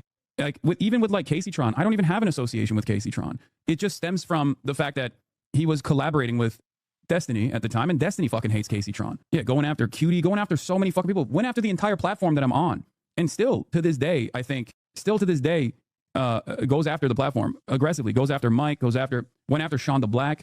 Like anyone who is even remotely associated with me or like represents my ideological predisposition, like a goddamn lunatic, like a heat-seeking missile. He has just relentlessly fucking went after them. Ian and Anissa. Like I get that he feels as though his cause is just, but it's just when you have what's his cause? His cause is defending Israel. His cause is silencing the people that were the first people, not the last, but the first people to stand up. When it was the hardest, when it was the most risky, when it was a thing that was against what the government wanted you to do, when everybody was getting arrested and deplatformed and called an anti-Semite. And when it was hardest to be pro-Palestine, we were pro-Palestine. You cannot say you are pro-Palestine while slandering everybody that forced you to change your mind, you fucking bitch. You have to, it's not, you don't get forgiven because you remove the knife, but you haven't even removed it. You haven't even removed it, you fucking scum, you worthless slug. If you defend Ethan Klein, and by the way, he's just part of a larger group of the scummiest people on the planet. They should never be forgiven, and up to and until they personally apologize, they pay reparations to the people that are harmed, they withdraw all their slanderous lies, and they work to repair the reputations of the people that they have attacked. You don't get to come back and go, oh, I'm sorry about that, for defending a genocide. Fuck you. Unlimited funds, and you have one of the most fragile egos. You just create this environment of harassment. Taylor Lorenz, there are so many people. There are too many people to mention, dude. Like people in the chat are talking about all of these people that I haven't even brought up. Caroline, yeah, Kattenbarge. Like I didn't really think about like how many people content slandered, revolves around like ordained enemies, like designated enemies of the show, and how much of it is basically like cyber stalking and snark, ironically. His entire show has always been that. He's a talentless hack. And I said the other day, and I may have seen it in a tweet or a Reddit post, I don't remember, but it really crystallized. Ethan Klein, his entire career is being Jim from The Office. That is the straight man that breaks the fourth wall, looks at the camera when somebody actually talented is doing a bit. That's his entire fucking career. His entire fucking career is just staring at the camera going, making a face. But now that he's actually the person who's saying what he thinks, actually trying to be funny, actually trying to make content, it's boring. It's worthless. He's a sack of shit. Nobody wants to watch. We are in favor of our plan. We want Republicans to vote for our plan. Keeps the government open. Does not provide Donald Trump with a blank check. Thank you for all the support, chat. We got 39 minutes left of September. We're at 85.95, which is a crazy fucking number. I was talking to Denims on Monday, and we were like, you know, we really have to do the Rage Room, Mike. We really have to do the Rage Room. So it's on my mind, chat. It's on my mind. We were just talking about it. We're planning it. We don't have a firm date yet. But Dennis and I are definitely going to do the Rage Room. We're going to have a bunch of other people, obviously. We're just going to go and break shit. Valorant, Evan Hutton, thank you.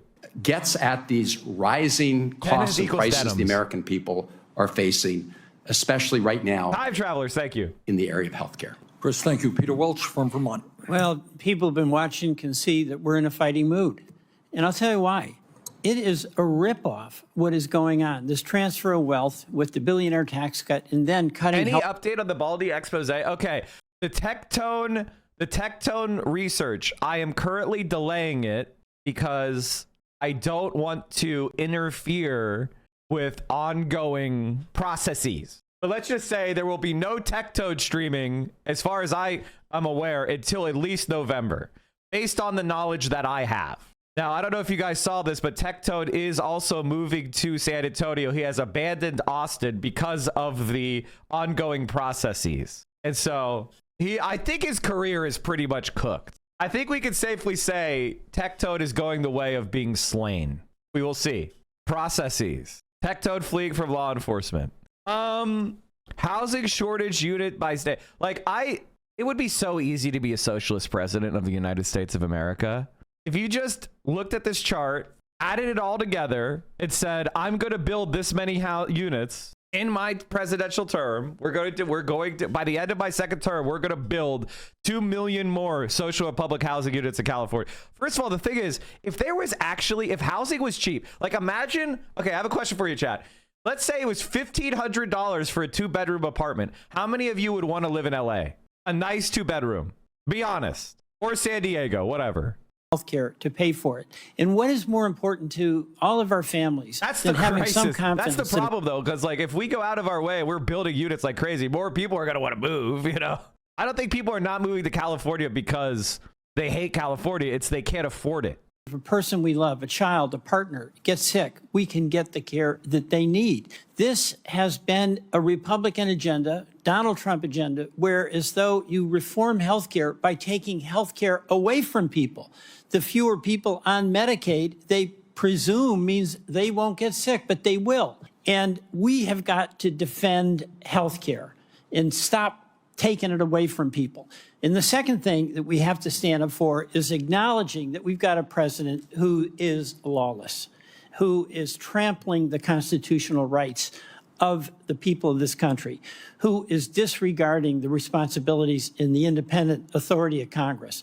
And we have to deal with a Republican majority that is willing to cede that responsibility to give their authority to the president when he's using it to take away health care. And by the way, on the cost, Bernie, you mentioned, but in Vermont, a Vermont family making $82,000 family of four, their premiums can go up $20,000 a year. Think about that. Outrageous. So we're here to fight for you and against authoritarianism. Thank you.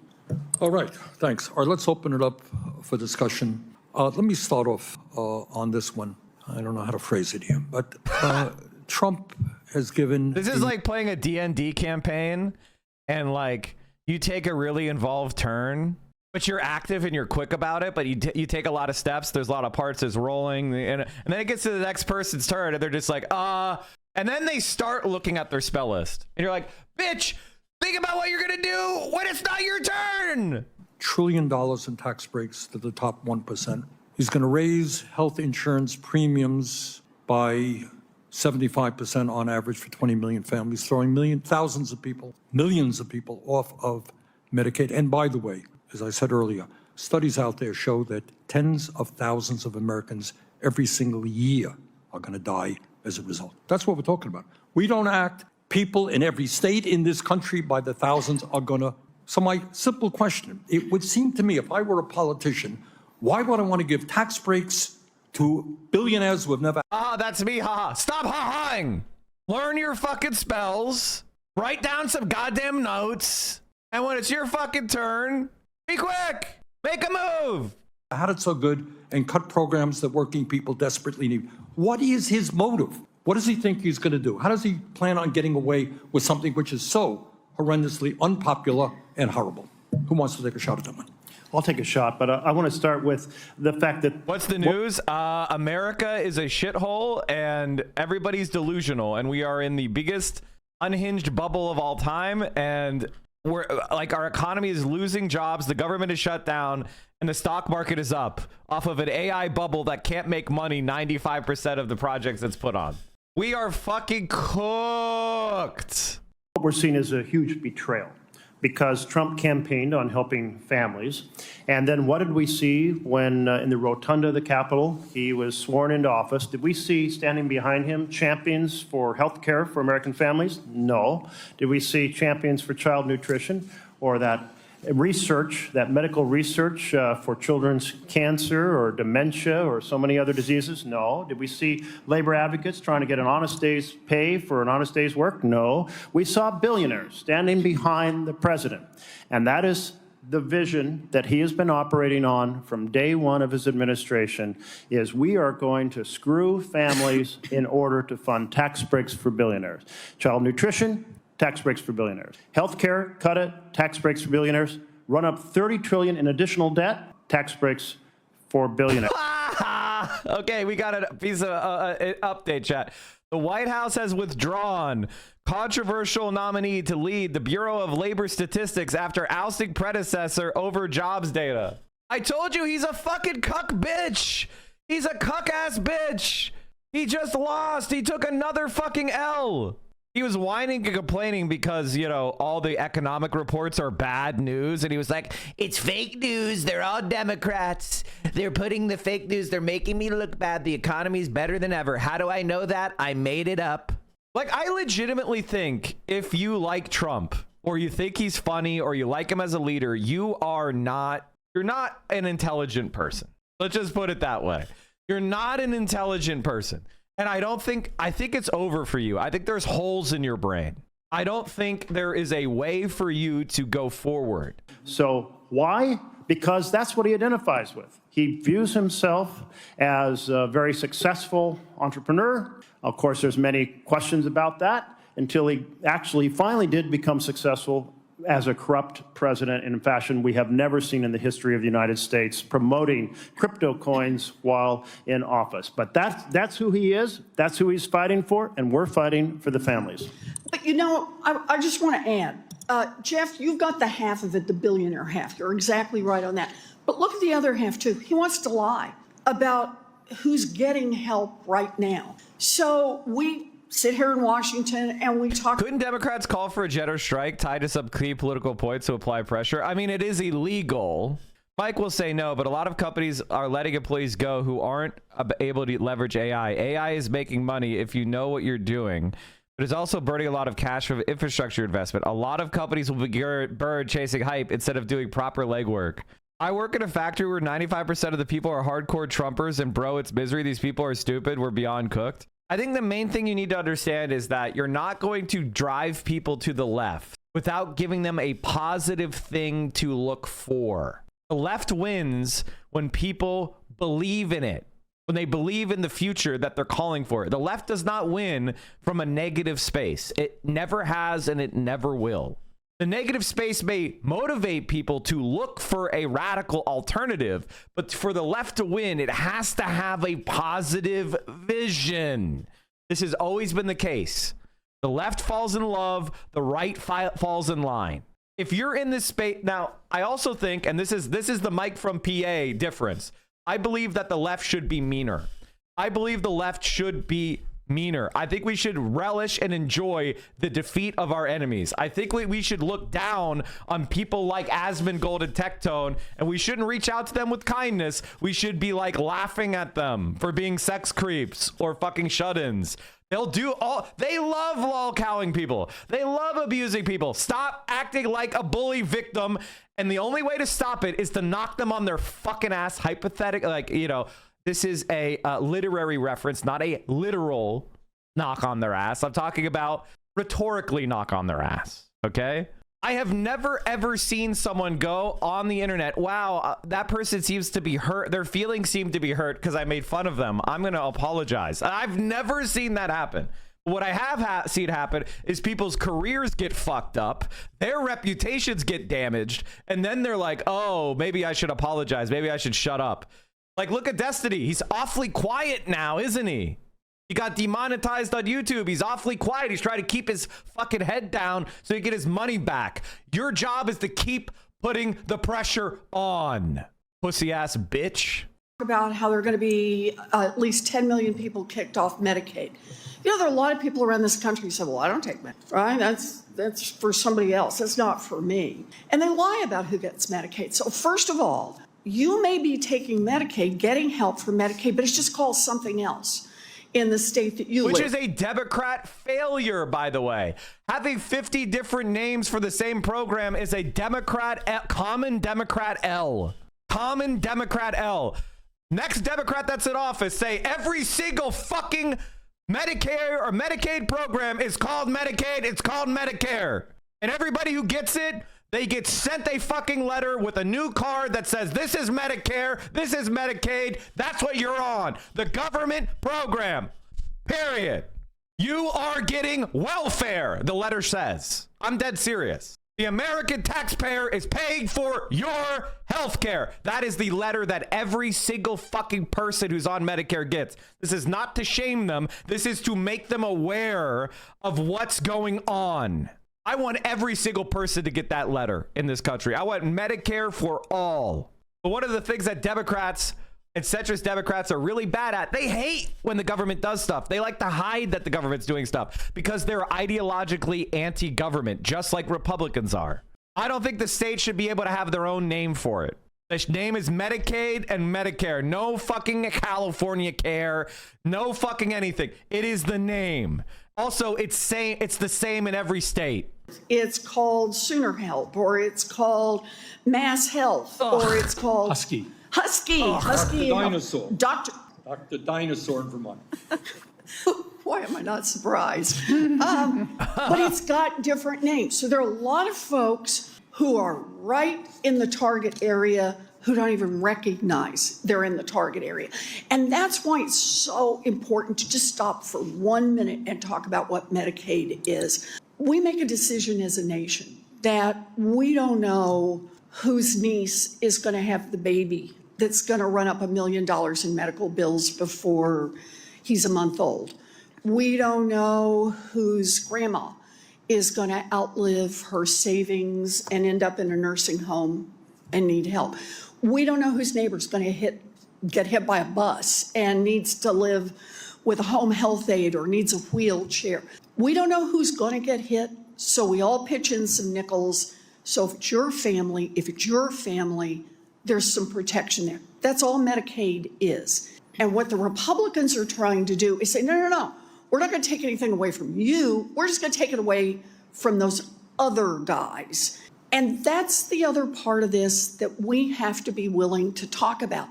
What the Republicans have put together is going to take away health care from people with Medicaid. It's going to take away health care access or help from people who are getting help paying for their private health insurance.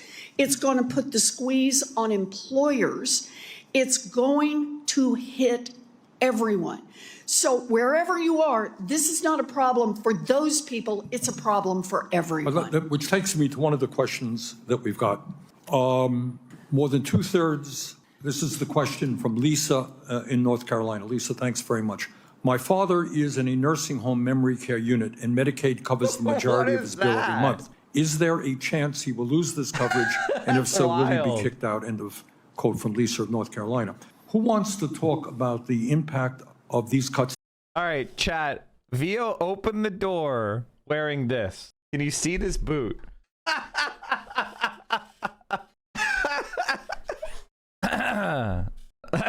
Unrelated, stream's over. We have 20 minutes left of September, okay? Okay, we got 20 minutes left where you could get Valorant to pay me money. Chat, I think I got Valorant to give us what? What was our Valorant from last week? How much did Valorant give us last week? Fuck, we're at 252 now. My feet are big, they would fit Mike. No, they wouldn't. Jesus Christ. Jesus Christ. Your feet are not big. They're like 8.5s. It's not big. It's not only on individuals, you're losing your insurance, but on nursing homes, community health centers. I had to apply for food stamps for the first time in my life for our foster daughter since she qualifies for them automatically. It's been an absurdly difficult process and we still don't have it. Something that should be automatic since she's in the custody of the state anyway has taken months of paperwork, calls, and all kinds of bullshit. They make this hard so people who don't get them even when they qualify. Yes, I know. That's what neoliberals mean when they say, when neoliberals talk about means testing, that's what they mean. They mean, do you have the mental means to fill out all the bullshit paperwork? That's what means testing is. Do you have the patience to fill out a bunch of bullshit? Do you have the time on your hands to go to a fucking appeal hearing?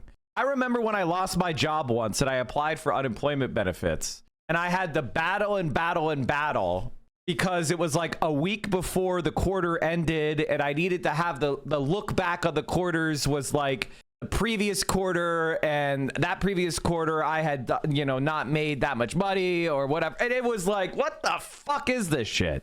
I've had a job for over a year, over 2 years. Like, come on, what the fuck is this? The organization shut down. What is this? I paid a bunch of fucking money into unemployment insurance premiums. Rural hospitals. Who wants to take a shot at that? I'd be glad to talk about that. 2/3 of folks in nursing homes are paid for by Medicaid. And a lot of folks don't understand that. But all of our kids, those who have a seriously disabled child and they love that child to pieces, they can't raise that child without Medicaid. And it's direct and indirect because the pressure is on to cut. And what that means is some of these nursing homes are going to close because they're not getting. So even if you're still. You know what happens when a nursing home closes? Have you guys been to a nursing home lately? Anonymous gifters, thank you so much. Seth and Rosa, thank you for 6 months in advance. Guys, take advantage of the opportunity right now to get a 6-month sub. You get a huge discount for it. It's like at least 1/3 of the price off. You're going to be here in 6 months. Politics is kicking off. This is the boring time. You're in the boring time. It's about to get even more exciting again. We're going to have so many cool people on this stream. Do you know how many socialists are going to be on my stream? You know how many fucking people we're going to be winning with? This shit is going to go crazy. On Medicaid, you may not have a nursing home to go to. Thank you. And that, of course, we know is happening to our community hospitals already. You have an approach here by the Republican that is about destroying the healthcare system. My 6-month sub renews in November. Shit timing. You could upgrade to a tier 2 at 6 months. It might actually be cheaper to get a tier 2 at 6 months than it will be to get a tier 1 next month. What is a tier 2? $9.99. What is the tier 2? $9.99? Hold on. Tier 2 is $9.99, I think, right? And then times that by 70. Okay, so it's 90 cents more expensive. But you're having tier 2. Come on, come on. And that's what the bottom line here is. And I just am astonished that we're actually... Jules Verne subscribed for tier 2 for 6 months. Let's go. My 6-month tier 3 already renewed. Should I downgrade? No, fuck no. Pay me all your money. Once you're in the tier 3 gang, you stay at the tier 3 gang. Actually in a Congress where the discussion is not about improving healthcare. It's not about lowering costs, dealing with drug prices. It is about cutting away people's access to healthcare by taking away their insurance. Still there? Is the robot still there? Sounds like there's just some shit going on today, huh? Insurance. Just I want to pick up on a point that Jeff made regarding who's getting hurt and who's getting helped. And it's absolutely true that millions of Americans who use Medicaid are going to get hurt, and a lot of people don't know who they are. But millions of Americans who don't have Medicaid are going to be hurt by these rising healthcare prices because, all right, in addition... Are we back or are we still roboting? I need a new mixer, I think. The mixer company, I think the company that I got a mixer from is like broken or like bankrupt. They don't exist anymore. So I need a new mixer, unfortunately. To the 20 million who are part of the health exchanges, when people lose access to their health insurance altogether, it does drive up healthcare costs for everybody. And you're going to all be seeing in a couple of weeks notices about premium increases. And my bet is that everybody in America is going to see those premiums going up. And it's all to benefit the billionaires. And as Jeff said, if you remember Inauguration Day, what the president said, he said this was going to be a golden age for America. What he meant was it was going to be a golden age for his billionaire friends who were behind him, people like Elon Musk. People who have the gold, I guess. Yeah, exactly.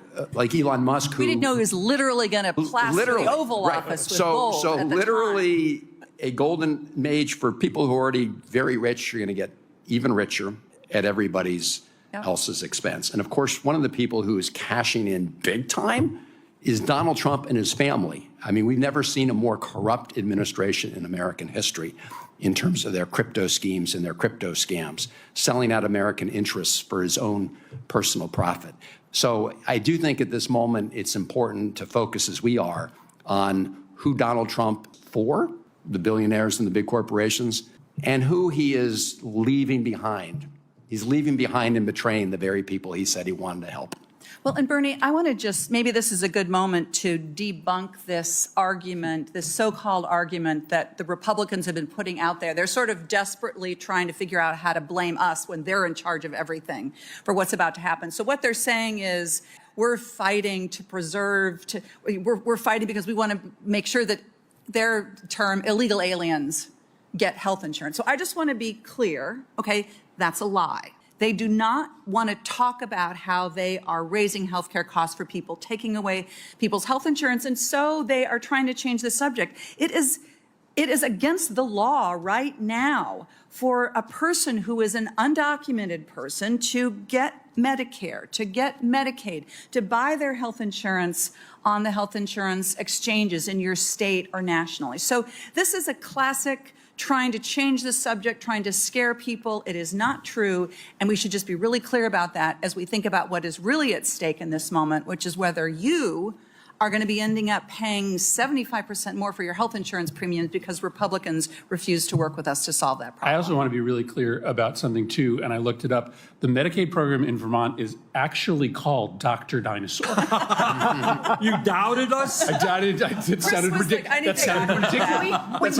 So that's Tina Smith. If you don't know Tina Smith, she's one of the more famous left-leaning candidates or senators. Am I back again? Am I roboting again? Oh no, my mixer is fucked. What happened? We're gonna do an experiment. Is it still clanker? Am I still a clanker? It's the mixer. Also, you can't really do the clanker stuff anymore, huh? It's not fun anymore because everyone made it racist, which is like such a bummer. Ridiculous, Bernie. It was so ridiculous. You should have known. It makes medical assistants in Minnesota sound sort of Minnesota nice. So I want to go back to Tina's though. Tina, tell us again exactly how many undocumented people living in the United States have access to Medicaid? 0 people. 0 people. Well, that's a problem.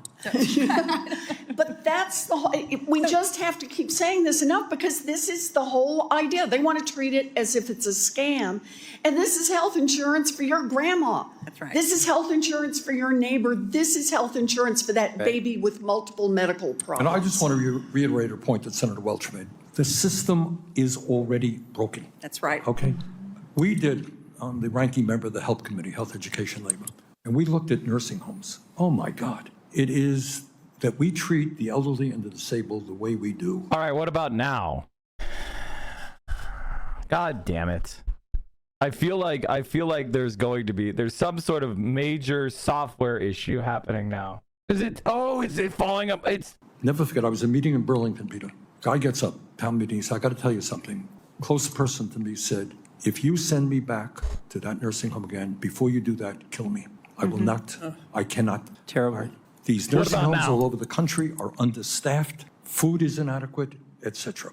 What about now? And let's be clear, when you cut Medicaid, what was the number, Peter, that you quoted a moment ago? What percentage of what's 2/3 of funding for nursing homes come from Medicaid? I've long been, along with everybody here, an advocate for community health centers because we think primary care is enormously important. Everybody should be able to come to a doctor. Be devastating for community health centers. Double check the mic source at OBS. The device timestamp is not on. There's no bass. This is not great. I don't want to call it early today, but if my microphone mixer is this broken, there's nothing I can do. You know what I mean? Like I gotta make sure your rates match. They should all be. It's harder for you to walk into a community health center. And to pick up on Tina's point, what demagogues always do is try to change the subject and blame a powerless minority. Okay, you can't afford housing, you can't afford healthcare. You know who it is? It's the transgender community. You didn't know that, but that's who it really is. And you can't afford healthcare. We're trying to save you money by getting those illegal people off of Medicaid. It's a lie. What they don't want to acknowledge is what many people here have just said. Simple reality. $1 trillion in tax breaks to the richest people, 1%, who have never ever had it so good, and you pay for that by cutting Medicaid and making it harder for people to pay for the Affordable Care Act. And yesterday, Bernie, the vice president goes out on the lawn at the White House. Now remember, the vice president casts the tie-breaking in order to have this big, beautiful bill passed that is doing all this devastation. So he's right at the heart of this. He's like, his vote secured the fact that 15 million people are going to lose health care. His vote secured the fact that all sorts of ordinary families just having child nutrition are going to lose that because they want to fund tax breaks for billionaires. So he's the one who came out on the lawn and keeps reporting the big lie that Tina's referring to. Let's have an honest conversation. We know that the healthcare system can be improved. You know, the cost of drugs in the United States is so much higher than any other developed country. Well, everybody in America understands we put more into the R&D of drugs than any other nation. We should get the best price in the developed world, not the worst price. That'd be something in a bipartisan way we should fight for. And there's area after area we could improve health care, but this administration comes in and says, well, if we're the billionaires, we don't need to improve health care because they buy, platinum-plated plans. They probably have personal physicians following them as they jet set around the world. We don't have to worry about that. Those families out there struggling, well, just Too bad, because they're not in our circle. This is a horrendous vision for America. We have a better vision as Democrats. And it's not families lose, billionaires win. It's not the red carpet for the billionaires and the red tape for struggling families. It is families thrive and billionaires pay their fair share. All right, Ed Monkey joined us late. Ed, do you want to say a few words? Yeah, thank you, Bernie. And who voted against Medicaid on the floor of Congress? Republicans. Who voted no on Medicare on the floor of the Congress? Republicans. Who voted no against the Affordable Care Act? The Republicans. Who voted to repeal all of... Let me see something real quick. Son of a bitch! These Medicaid and Affordable Care Act, and Medicare and NIH, funding, Republicans. So they harbor an ancient animosity towards all of these programs. And they've been waiting for Donald Trump, their hero, to finally arrive, to give them the capacity to begin to strip all of these medical benefits off of the books.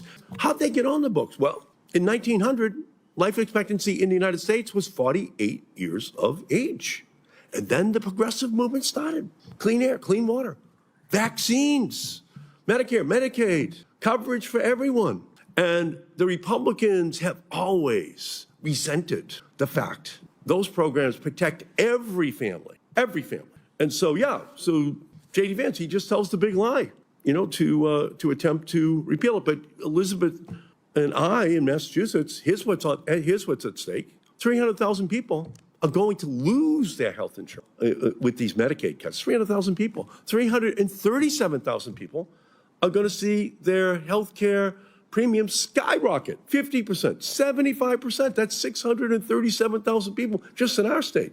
And of course, it's tens of millions of people across the whole country who are going to be affected by this. And it's the Republican attack. And so GOP has really always stood for get old people. How do we get at Social Security? How do we get at Medicare? How do we get at Medicaid?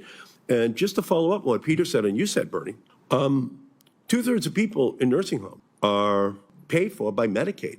But here's the other factor. Half of them have Alzheimer's. Half of them. And that's Medicaid. How do we take care of Alzheimer's patients in America? It's Medicaid. How do we take care of grandma and grandpa? It's Medicaid. And what they're doing is they're putting a bullseye on Medicaid, okay? And so for these families in our country who don't really even think about it, what the Republicans are being honest about, they're saying the quiet thing out loud again. We hate these programs. We've always hated them. And we're going to come for them, and we're coming for you and your families. And so he thinks that people he thinks people are stupid.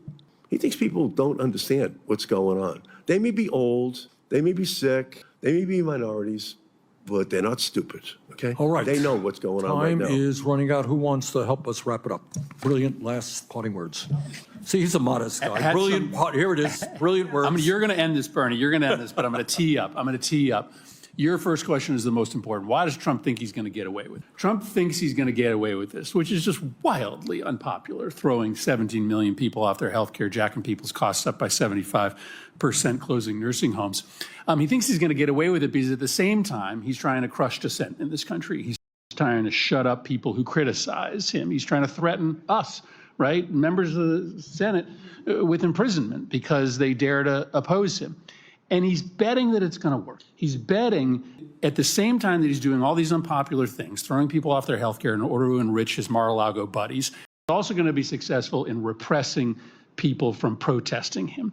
And that's how we stop him. We stop him by showing him that he can't actually shut the American people up. He can't actually stop people from seeing the corruption. We'll have an opportunity in a couple of weeks on August 18th to have October 18th to have millions of people, maybe the biggest day of protest in the history of this country. And so to me, that first question is the most important, Bernie. He thinks he can get away with this because he thinks people aren't going to either notice or he thinks people are going to be too scared to speak up. But if we speak up, and the pressure mounts on Republicans to do the right thing for their political careers, not throw people off their health care before the next election, well, then we have a chance to improve people's lives. All right, final thoughts, Elizabeth? So I want to pick up on where Chris is, but I don't want to wait till October 18th. I'm ready to go right now. You're right. No, it's true. This is the call to action right now. Yep. And I know you hear over and over, call your reps, call your senators, make some noise, get online, and it's all true. But now is the time to do this. Because here's the deal, and this is true whether you live in a state represented by Democrats or a state represented by Republicans or a state represented, what were they called again in Vermont? The moose doctors? The dinosaurs. Whatever you're represented by. It is really, really important that you make your voice heard. This is a moment when you can do it. Come out on October 18th, but come out right now. Come out and speak out. Speak out to the Republicans, speak out to the Democrats, speak out to the independents, speak out to the dinosaurs and say, don't take away my health care. Support the people who are in this fight, and that's the Democrats. Because the more you do that, the more chance we've got of actually winning this fight. And you know, it won't fix everything. It is a broken healthcare system, but the win matters. We build on this win, and then there's the next win, and the next win, and the next win. Because ultimately, this is the moment we start to prove to Donald Trump the power is not at 1600 Pennsylvania Avenue. It is not with the heads of his agencies. It truly lies with the people if the people use their voices. Bernie, if I could just pick up on a point that Chris made, which is, and everybody can see this in real time. Anybody who's watching what President Trump is doing knows that he's not focused on bringing prices and costs down for the American people. What is he focused on? He is focused on grabbing more and more power. He wants to take away people's First Amendment rights. He wants to use the power of the government to crack down on dissent.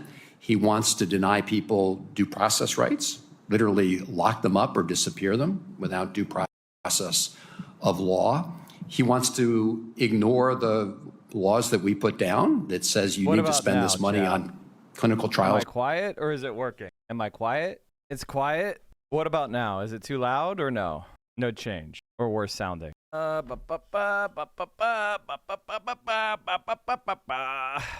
cancer patients, for example, he wants to ignore that. So if you look at what he's doing every day, he is consolidating more and more power. And as Chris said, he wants to use that to squash dissent. So we do need to continue to speak up individually and collectively. We also need to call out all of those people and law firms and businesses who are capitulating and caving into Donald Trump, because when they appease him, they're appeasing a bully. He will take more and more and more. And when they appease him, they put all of our rights at risk. So this is a moment for everybody to step up. Tina Smith, wrap it up. Elizabeth said this at the beginning, and I want to just end with this, which is that, you know, we may not be in power, but we are not powerless, and you are not powerless either. Whole administration is going about the job of trying to convince you that your voice doesn't matter, that there's nothing that you can do. They're trying to wear you out so that you just give up. And that's actually how we lose democracies. But I know that's not going to happen here, because I see it in Minnesota. I see it all over the country. People understanding that this is their moment to do whatever they can. You can't do everything, but there's one thing that you can do. I see it in Bemidji, Minnesota, with people standing on the overpasses and holding their signs. I see it in people standing in front of the ICE buildings and peacefully protesting folks being hauled off by masked government officials to God knows where. You have the power, just as we all do here, to make a difference, and we're doing everything we can to make that difference, but we need you. So thank you. Jeff Merkley. Save healthcare and save our republic. Those are our two missions. All right. On that note, listen, thank you all very much, fellow senators. Thank you, America. Take care. Is it still low, Chad? Are we low? Or do we feel like you can hear me? It's good enough? Oh, wait, what? There's no delay. Yeah, there is a little delay. God damn it. There's some serious shit going on in my computer, and it's from the... Something is fucked. Something is super fucked. The Mossad, bro. Buy a new computer? No. My computer is expensive. I restarted my computer in the middle of fucking stream. No delay. I can... Are we still delayed or are we good? Okay, I think we're good. I think it's not delayed. Is it? I feel like there's a slight delay. I feel like there is a slight delay actually. It's all right. Okay. Government shutdown. As punishment for the government shutting down, I'm going to show you the new video about China's space station. Oh, you didn't even know China had a space station? You fool. Deployed by the human. China's heavenly palace, the Tiangong, is the most advanced space station ever deployed by the human race.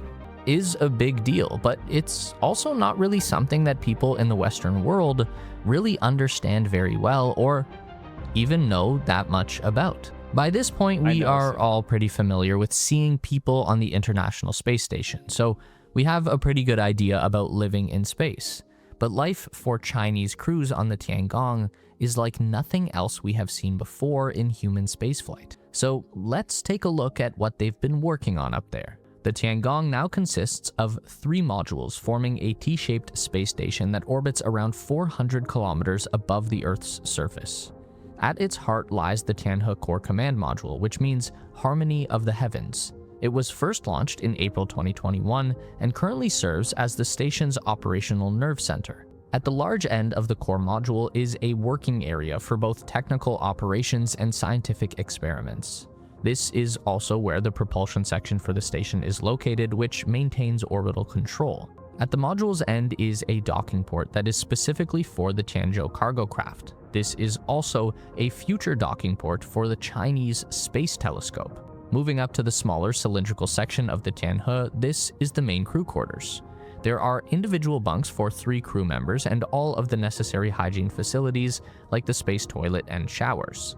The Tianhe is also the module that supports the station's main robotic arm, which is 10 meters in length. It's a little shorter than the Canadarm2 that is currently in operation at the ISS, which is 17 meters long, but the Chinese arm does have a similar capability and the possibility for expansion. The Wenxian experiment module, which translates as Heavenly Quest, was added in July 2022 and functions as a combination crew quarters and research laboratory. There are 4 experimental rack spaces on the Wenxian containing research projects on life sciences, biotechnology, and the effects of variable gravity. There are 3 more bunks in here that expand the total capacity to 6 people, although they're only used during crew handover periods when one group of 3 transitions to the next. Then, towards the smaller end of the module, there is a space for external experiments. This is basically a section where they can attach stuff to the outside hull of the station to collect data, and crew can access the external attachment points through an airlock and hatch on the Wenxian, which serves as the primary airlock on the station for spacewalks. The crew can also access these attachment points using a secondary robotic arm on board the Wenxian. This one is just 5 meters in length, but the cool thing about this arm is that it can actually crawl around the station and operate from different locations. What's more, the secondary arm can actually link up with the main arm to form one 15-meter-long robotic arm that would essentially match the size and capability of the Canadarm2 on the ISS. Completing the trio is the Mengxian module, or Heavenly Dream. Very similar to Wenxian, with the biggest difference being that Mengxian doesn't have any crew sleeping quarters, giving it more space for experiment racks where they've been researching atomic physics, material science, and fluid dynamics. The station as we know it today was completed in November 2022 after just a year and a half of orbital construction. For a modern space program, that's incredibly fast progress, and it's a really big deal for human space exploration. The first thing that you'll notice about the interior of the Tiangong is that it looks spacious and wide open, especially compared to the ISS. Tiangong has a very minimalist, modern design. What's interesting is that the outside diameter of the Tiangong modules are nearly the exact same as the diameter of the ISS modules, about 4.2 meters or 14 feet across. So the difference is in the volume of internal space available. There are a few reasons for that. For one, the ISS modules are typically much shorter with more connection points in between them that create bottlenecks in the structure. For example, the Destiny Lab on the ISS, which is the primary operating facility for US astronauts, is 8.4 meters or 28 feet long, while the Wenxian and Mengxian modules are both 18 meters or 59 feet in length. For two, the technology on Tiangong is just much more modern and therefore smaller and able to fit into a smaller space. For example, many of the systems on Tiangong will connect wirelessly instead of having to run a labyrinth of cables all around like what we see on the ISS. Not that we should judge the ISS too harshly or anything, it is old. The majority of the station was built in the 90s, some of the Russian modules actually date back to the Soviet Union, so it only makes sense that we'd be seeing much more refined technology in the Chinese design. Also, most of the instruments and consoles on the Tiangong are hidden behind these plain white panels when not in use. Could be functional or maybe aesthetic, or they just don't want anyone else to be able to see what they are working on. But it does help make the station look very clean and modern. It's like an Apple store in space. AI is moving faster than rockets right now. It's reshaping you inside the mastermind. Life aboard the Tiangong follows a carefully orchestrated rhythm that mirrors a day on Earth. Taikonauts follow China Standard Time. Their day begins around 7 a.m. with communications from Mission Control in Beijing, followed by the start of formal work activities. The daily schedule is deliberately structured to maintain both productivity and crew well-being. After a morning of scientific experiments and maintenance tasks, the crew breaks for a mandatory hour-long afternoon. There's a lot of chatters who are like, I need this in my life. I need this kind of schedule and structure. I need a mission control for me. Begins at 1:30. Chinese mission controllers consider this rest period to be critical for maintaining alertness during the long orbital day, which sees 16 sunrises and sunsets as the station completes its 90-minute orbit. At 6 p.m., the crew gathers for dinner, followed by one of the more familiar aspects of life aboard Tiangong, watching TV. Specifically, they watch Jinwen Lianbo, China's most popular daily news program. At 9 p.m., it's time to make their final report to Mission Control and then retire to bed. Each crew member gets their own private alcove with individual curtains, and each one features a small circular window with their own view of Earth. Each bunk includes a headphone set, personal ventilation system, and other amenities that create a genuinely comfortable living space. As far as the crew's experience inside the Tiangong, one of the things that really stands out is all of the footholds that are mounted into the floor. We're always used to seeing crew on the ISS just floating around all the time, but the Chinese really seem to prefer to keep their feet on the floor, so they are usually strapped in and not just free-floating. Whenever you see them posing for group photos, they are always standing up straight. Continuing with the modern aesthetic, Tiangong represents the first smart home in space. Crew members use tablet computers to wirelessly control various systems throughout the station, from lighting to temperature and ventilation.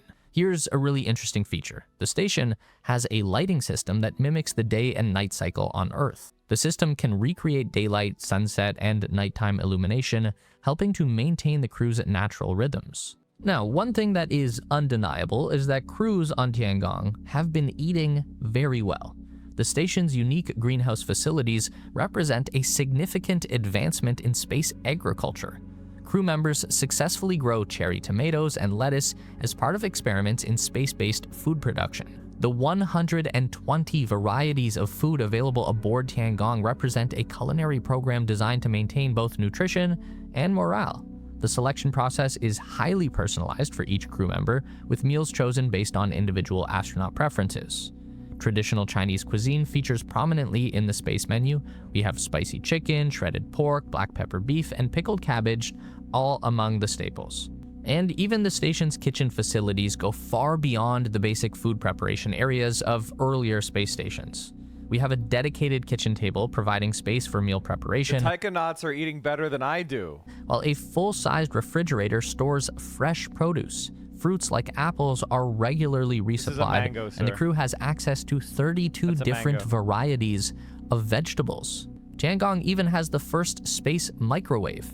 Gallon's aerospace microwave oven was developed in China over a period of 10 years. Now, it doesn't sound like much, but it is a pretty big deal to have a microwave. Yeah, and the American astronauts, they use dehydrated meals and then they inject hot water into them, which is their recycled piss. And that's how, so to have a microwave means you could have meals that don't improve by getting injected with water. It's actually usable in space. The ISS has never had one because the power draw would be too high, so they use a food warming machine that adds hot water to their freeze-dried food packets, but it takes like 20 to 30 minutes to heat up. The space microwave on the Tiangong can heat up a meal for 3 crew members in only 7 minutes. It had to be specifically designed not to just run on very low power, but also to survive the stress of a rocket launch. Working out is also really key to health while living in space. Crew members have to exercise for at least 2 hours every day. It's important to maintain as much muscle and bone density as possible, and regular exercise also helps to prevent fluids from building up inside the person's. The station's exercise facilities are distributed across the 3 modules, creating dedicated fitness areas stocked with specialized equipment. The Wenxian module houses a customized space cycling machine that exercises both upper and lower limbs simultaneously. The Mengxian module features resistance training equipment, including a rowing machine. This is a little different from the International Space Station's approach, which relies heavily on a complex resistance device that simulates squats and deadlifts with up to 600 pounds of resistance. The Chinese rowing machine provides similar muscle activation in a more compact and efficient design. But here is potentially... This is the most American, like, over-engineering mass. You could tell there was some contractor that got paid like 50 million. And the Chinese were like, why don't we just like do some like relatively simple machines that do the same shit for like no money. Device that simulates squats and deadlifts with up to 600 pounds of resistance. The Chinese rowing machine provides similar muscle activation in a more compact and efficient design. But here is potentially the most innovative thing the Chinese have done. Their uniforms are equipped with elastic resistance bands inside the clothes, so they provide continuous resistance throughout daily activities, helping to maintain muscle tension even when crew members aren't actively exercising. Now, of course, so it's the like main reason that the crew... because that's what gravity does to you. Every time you move your arm, you're moving against gravity. So if you make the clothes a little bit more to stimulate gravity, it could help provide more exercise. Big brain out there move. Is to do work, conducting research and experiments that will help to further our understanding of life, the universe, and everything. The Tiangong now has a total of 23 experiment racks on board, with an additional 50 platforms for exposed experiments on the outside of the station. These external racks are going to allow them to conduct experiments on ecology and biology in space, fluid physics, combustion, material science, and the effects of varying gravity. For the external experiments, the Mengxian actually has a specific airlock system that allows the crew to prep an experiment from the inside and then load it into the airlock, where an automated system will depressurize and send it out to the exterior, where either a robotic arm or a crew member on a spacewalk can collect the experiment and attach it to the surface of the station. And they can send experiments back inside the Mengxian through that same system. We know that the next addition to the Tiangong station is going to be the Shunqian module, which will be a robotic space telescope that can operate either while docked to the station or independently in orbit near the station. The telescope is still under development, but it is planned to have a 2-meter diameter primary mirror with a field of view around 300 times wider than the Hubble Space Telescope and use a 2.5 gigapixel camera. That's the equivalent of 2,500 megapixels, and it will allow the telescope to image about 40% of visible space over 10 years. Beyond that, we already have word that China is considering another expansion to the Tiangong that will see it double in size. Chinese media reported that growing experimental demands are already placing higher requirements on the space station's available space and energy supply. And that plays into China's new ambition for opening up Tiangong to more international cooperation. Earlier this year, China's Human Spaceflight Agency announced it would be training astronauts from Pakistan to live on the station. They would be the first international astronauts to visit so far, but the Chinese have claimed to be in talks with other countries regarding flights of their astronauts to Tiangong as well. As the ISS begins to wind down and move towards retirement, the Chinese station is ramping up to become a new international platform in low Earth orbit. And life in space is already starting to look a lot different than what we've known before. This channel is called The Space Race. They just do factual content on space. You don't have to hear a lot of cope. One of the problems with this stuff in general, like talking about any of this stuff in general, is so many Americans and Europeans like to do like, well, see, Chinese stole this idea. It's like, motherfucker, the founder of NASA's name is Wernher von Braun. America is the fucking plagiarizing capital of the world. Our fucking, like, we took a Nazi who's launching V2s to protect Hitler, and then we made him the leader of NASA. Like, could you stop with the fucking cope? Like, and here's an example. How did we underestimate China's Tiangong this badly? There are exactly 2 space stations in orbit How around. did you do that? How did you know? Yet it remains hidden from Western media attention because right now, and this is why America's cooked. America is hiding the reality of China from America. The media is lying to you about what's going on in China, what they're doing, how their society's improving. Because the rich know if you found out about it, you'd demand more. You'd have balls, and you'd be like, wait a minute. China, a much poorer country than us, could afford to have 50,000 kilometers of high-speed rail.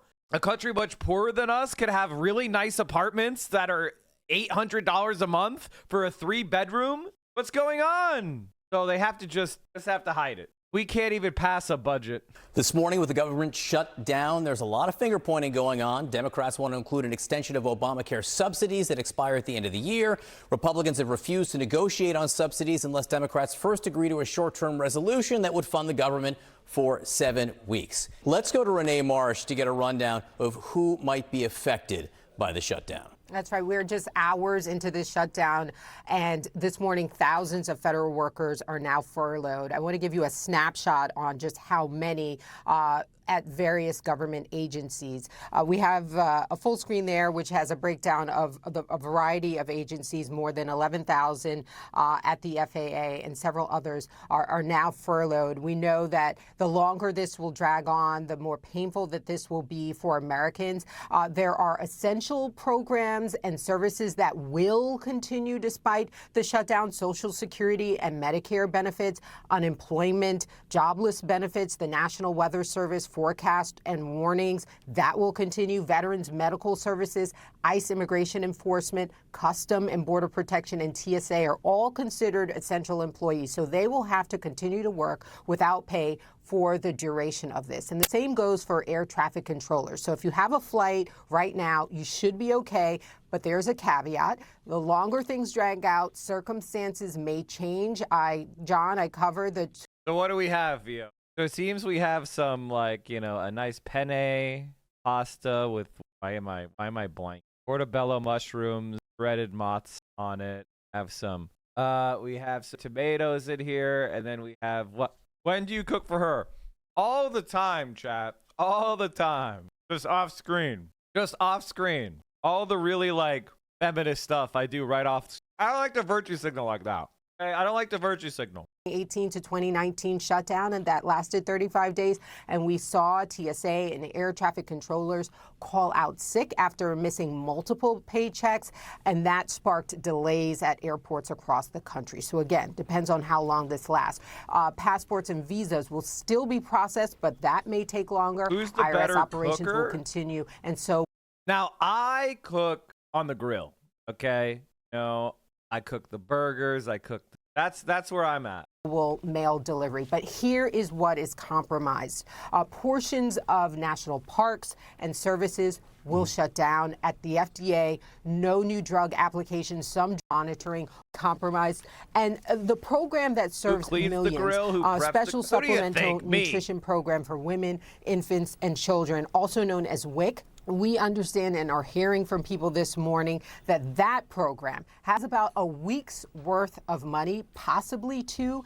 After that, women, children, newly pregnant women with infants may not have access to nutritious foods. So lots at stake here. Again, John, just depending on just how long this shutdown. Look how evil this shit is, man. We're starving the children in Gaza. We're starving our own babies. And we're giving $20 billion to fucking Venezuela because their libertarian dipshit incest guy who fucks his sister fumbled the country again. I'm proud to be an American where the children starve so that Wall Street can get paid on their, did I say Venezuela? Argentina. Argentinian. They're sanctioning, they're trying to starve the children of Venezuela and failing. Trump is such a dick. Just foods. So lots at stake here. Again, John, just depending on just how long this shutdown drags out.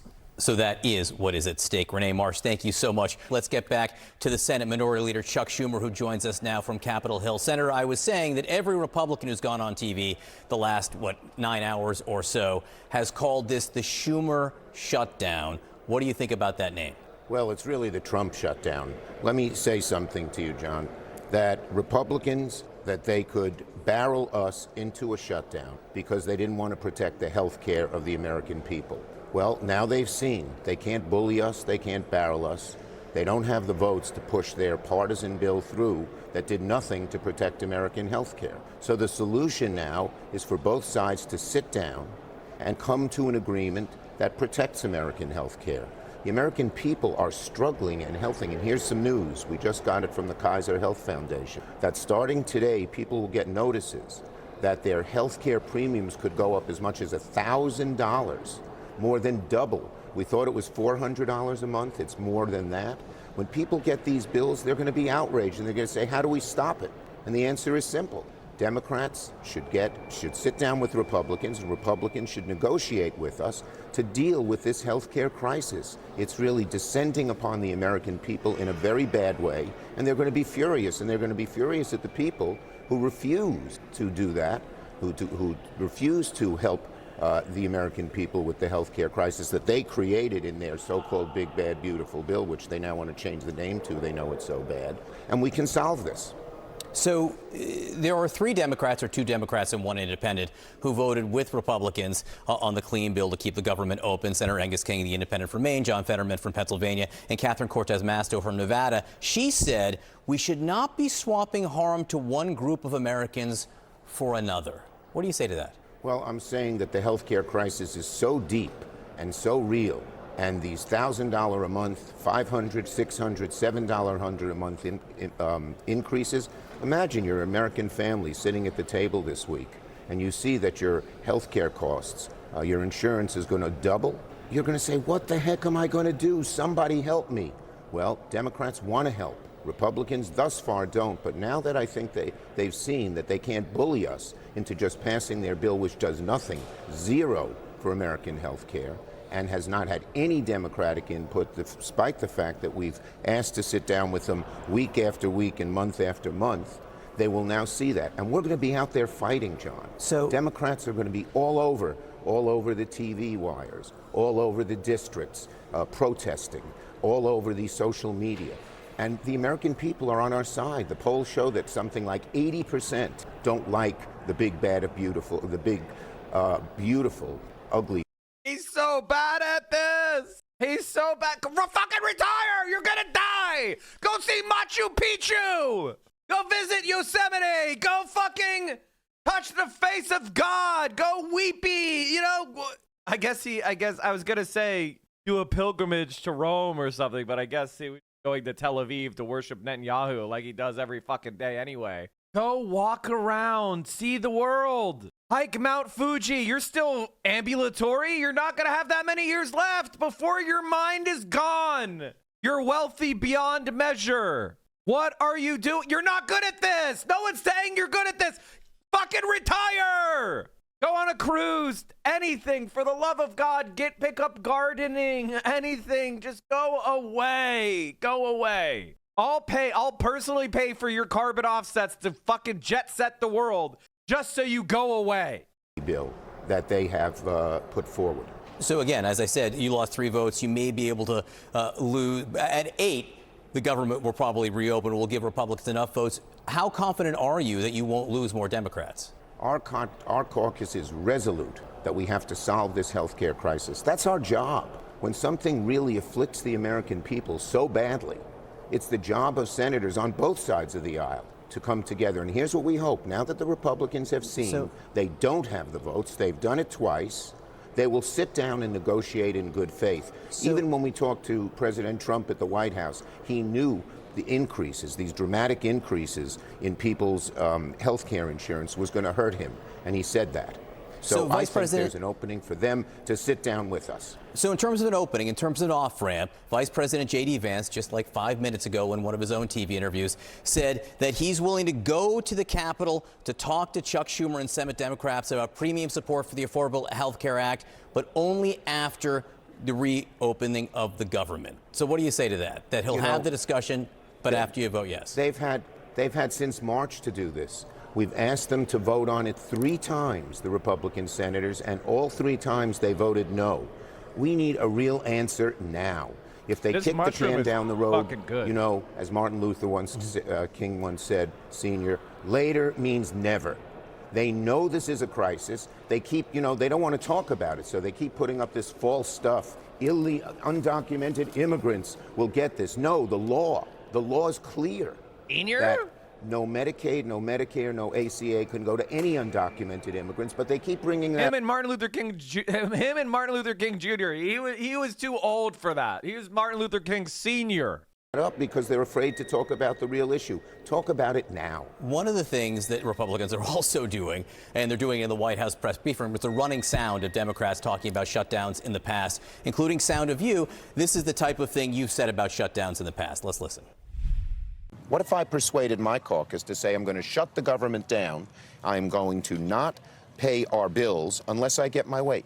It's a politics of idiocy, of confrontation, of paralysis. Shutting down government over a policy difference is self-defeating. We can never hold American workers hostage.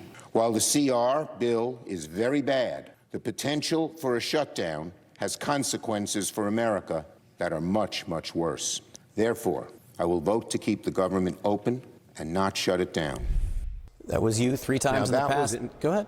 What's different this time? Yeah, that was in March, before they had done these horrible things to health care, before they had introduced these rescissions, which would allow them to ignore the budget process. And the bottom line is, when I was majority leader, we had 13 times to vote on a budget. Do you know why there was no shutdown? We sat and negotiated with the Republicans every time.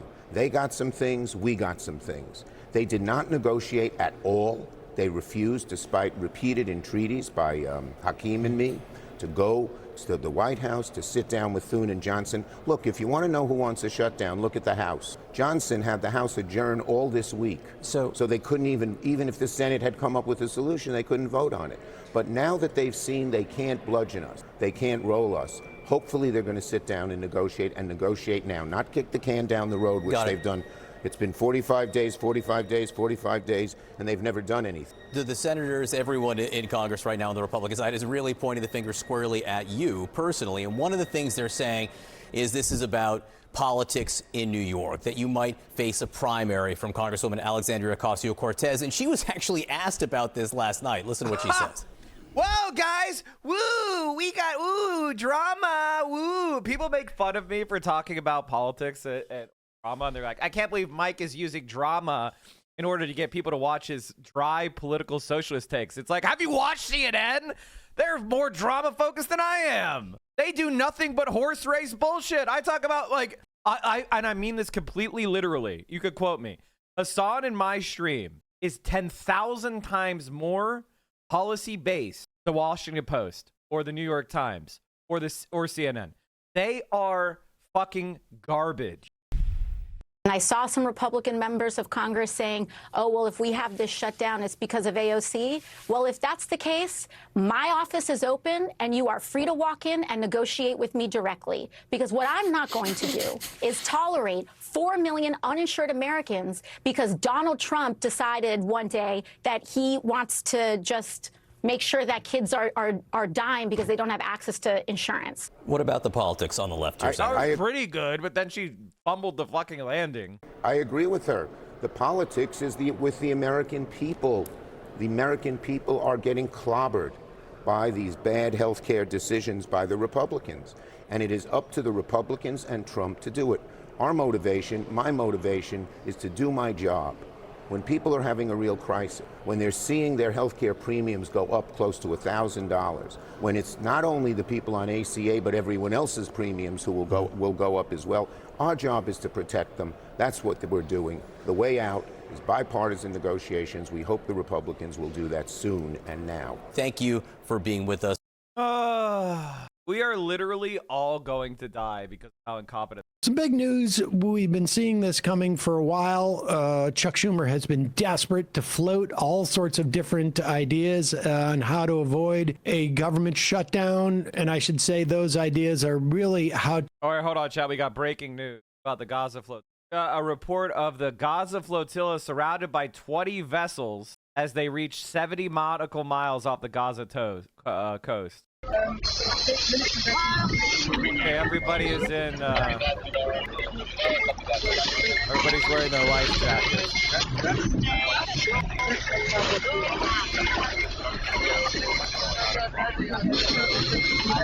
$50,000 people watching. I want to tell you something. 52,000 people are watching the Gaza flotilla. Hakeem Jeffries did a stream. Hakeem Jeffries did a stream yesterday called Stop the Republican Shutdown. It got 105. I want you to understand something about how unpopular the centrists are. I want you to understand how we have the ability, if you believed, if you stopped telling each other that we can't win and we got to compromise, if you guys and gals and non-binary pals started acting confident for a fucking change and believe we could actually achieve massive change, we could. The people are with us. No one watches these fuckers. No one cares about them. And if you want a context of just how pathetic they are, I want to show you something, chat. And I'm showing myself because I'm not the most popular guy in the world. I am not the biggest streamer in the world on the left. My first political stream, I did 4 testing streams trying to get like where I played fucking Hearthstone, and I didn't know how to put a category on correctly. It was like, you know, these are not real streams. These are me just, even when my first stream, when I just didn't even know what the fuck was going on, I had 39 people in it. But my first actual stream, me, Mike from PA, my first fucking actual stream where I tried to make content was August 6, 2019. And my average viewers was 180. I peaked out at 615. Hakeem Jeffries, one of the most powerful men in America, does a live stream, and he cannot measure up to my first stream 6 years ago. This guy has absolutely no fucking motion. How the fuck is this possible? How the fuck are these people leading anything? Like, this is beyond pitiful. This is beyond pathetic. This is beyond, like, what are we doing? What are we doing? To cave to a Trump and Republican demand on not just the budget, but also the way that they're governing. For the most part, I think a lot of people in the House are really... And by the way, I'm not trying to say that I should be God King. What I'm trying to say is, do you think I've been on I haven't been on MSNBC once. I haven't had thousands of people talking about me on a regular basis on Twitter. I don't have an entire media apparatus and party apparatus focused on pumping me up. I don't have connections to billionaires. I am just a guy. I'm just a guy. And I am way more motion online in the political space than he does. That's fucking crazy. How are they this fucking dickless? How are they this fucking useless? Burned from the last time that Schumer caved on them at the last minute. And so they're... Because they kept the caucus together. I mean, they all voted against in unison in the spring. So there you go. The heat is on them when they do this. That's right. So here we are. I mean, like I say, you know, Chuck Schumer, it's hard to imagine a Senate leader less up to the moment than Chuck Schumer. The last Senate leader we had was Harry Reid. Harry Reid would come off as rather genteel, like an infirm old man, and he was hiding a knife under his coat pocket. I did not agree with a lot of his. Well, I shouldn't say that. There were some positions he had that I did not agree with. He was personally so-called pro-life, but never pushed that in his position as a senator. He was a staunch defender of Social Security and Medicare, wanted to increase those, and he was a very aggressive fighter. He was undercut. There was a story, I think it's in actually one of Ryan Grimm's books, about how he was undercut during the Obama years by Joe Biden when he was trying to go hard at the Republicans.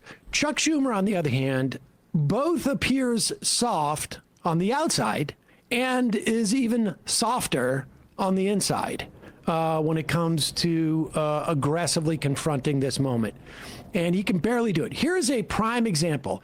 He walks out of the White House today, and this is what he says in his press conference. I should say this was yesterday. All right, play this.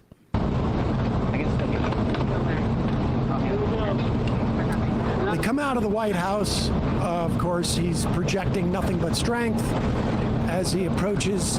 He's not sure. I personally blame Sam Cedar. We told him to run against Chuck. Last time Chuck ran for re-election, and he didn't do it.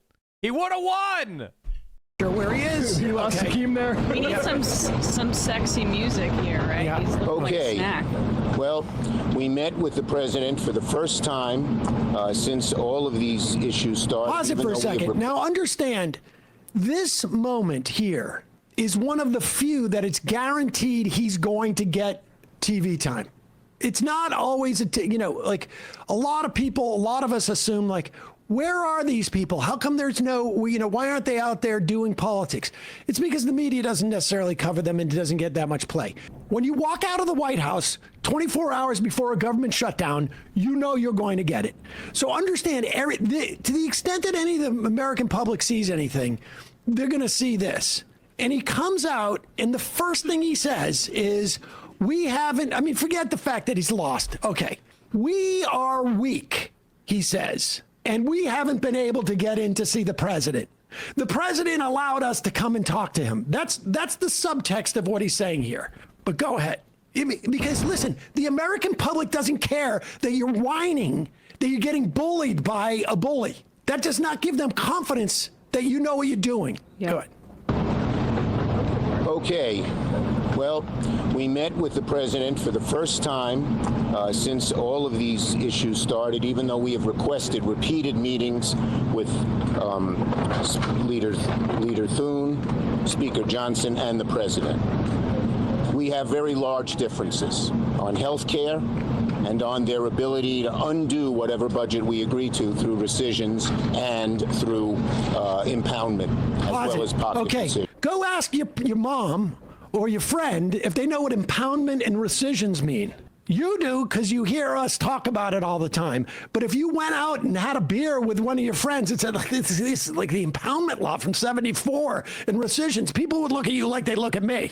How about you'd have no friends? Right, but you could say we have deep disagreements. The White House is trying right now to undercut the core power of Congress right now, the ability to craft a budget. He is refusing to move on that very point. Trump has been good at this part, which is that maybe you say something in private in the midst of your negotiations, but use the bully pulpit to aggressively advocate for your stance. Of course, you come out and you say, one of the problems we've had making a deal is that Donald Trump doesn't follow the rules, and he's breaking things for the American people, and we want him to stop. Right? Like this should be about, the Democrats are saying, like, he's doing bad things to Americans. We want him to stop. And that's why we're making demands. Go ahead. On health care and on their ability to undo whatever budget we agree to through rescissions and through impoundment, as well as pocket rescissions. And I think for the first time, the president heard our objections and heard why we needed a bipartisan bill. Stop it. Okay, so the president was very reasonable. He listened to us, and I really think I'm getting through to him.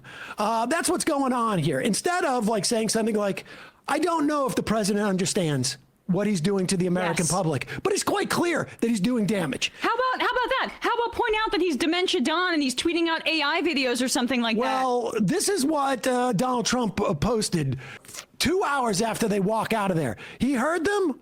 I guess he did. Maybe he respects them. Maybe he thought they made progress. This is what he put out. Yep. Look, guys, There's no way to sugarcoat it. Nobody likes Democrats anymore. We have no voters left because of all of our woke trans bullshit. Not even black people want to vote for us anymore. Even Latinos hate us. So Not even black people. I didn't know that was the sombrero is the less racist thing. The sombrero is less racist than this. So we need new voters. And if we give all these illegal aliens free health care, we might be able to get them on our side so they can vote for us. They can't even speak English, so they won't realize we're just a bunch of woke pieces of shit, you know, at least for a while until they learn English and they realize they hate us too.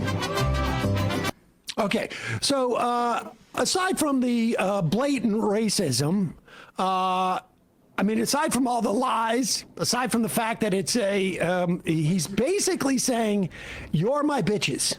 Look, this is how much I have respect for you.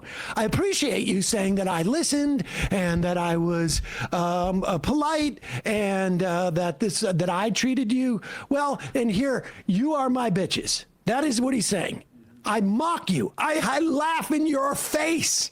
I mean, this is what happens when you show this level of weakness. This is what happens when you assume that the fight is not something that you need to take to the American public, but it's something you need to show Joe Scarborough that you're being responsible. You need to show Ezra Klein that you're taking this seriously. You need to show your donors, because the problem here is that Schumer's and Jeffries, of course, are beholden to donors, and the donors are panicked about the government shutdown. When the government shuts down, the stock market collapses, and that is primarily what they're concerned about. It's what he was concerned about in the spring, and it's what he's concerned about here, and of course, the Beltway opinions. This is just bad politics. He's doing bad politics, and then you know, Hakeem Jeffries was marginally better because he actually talked about what the issues were.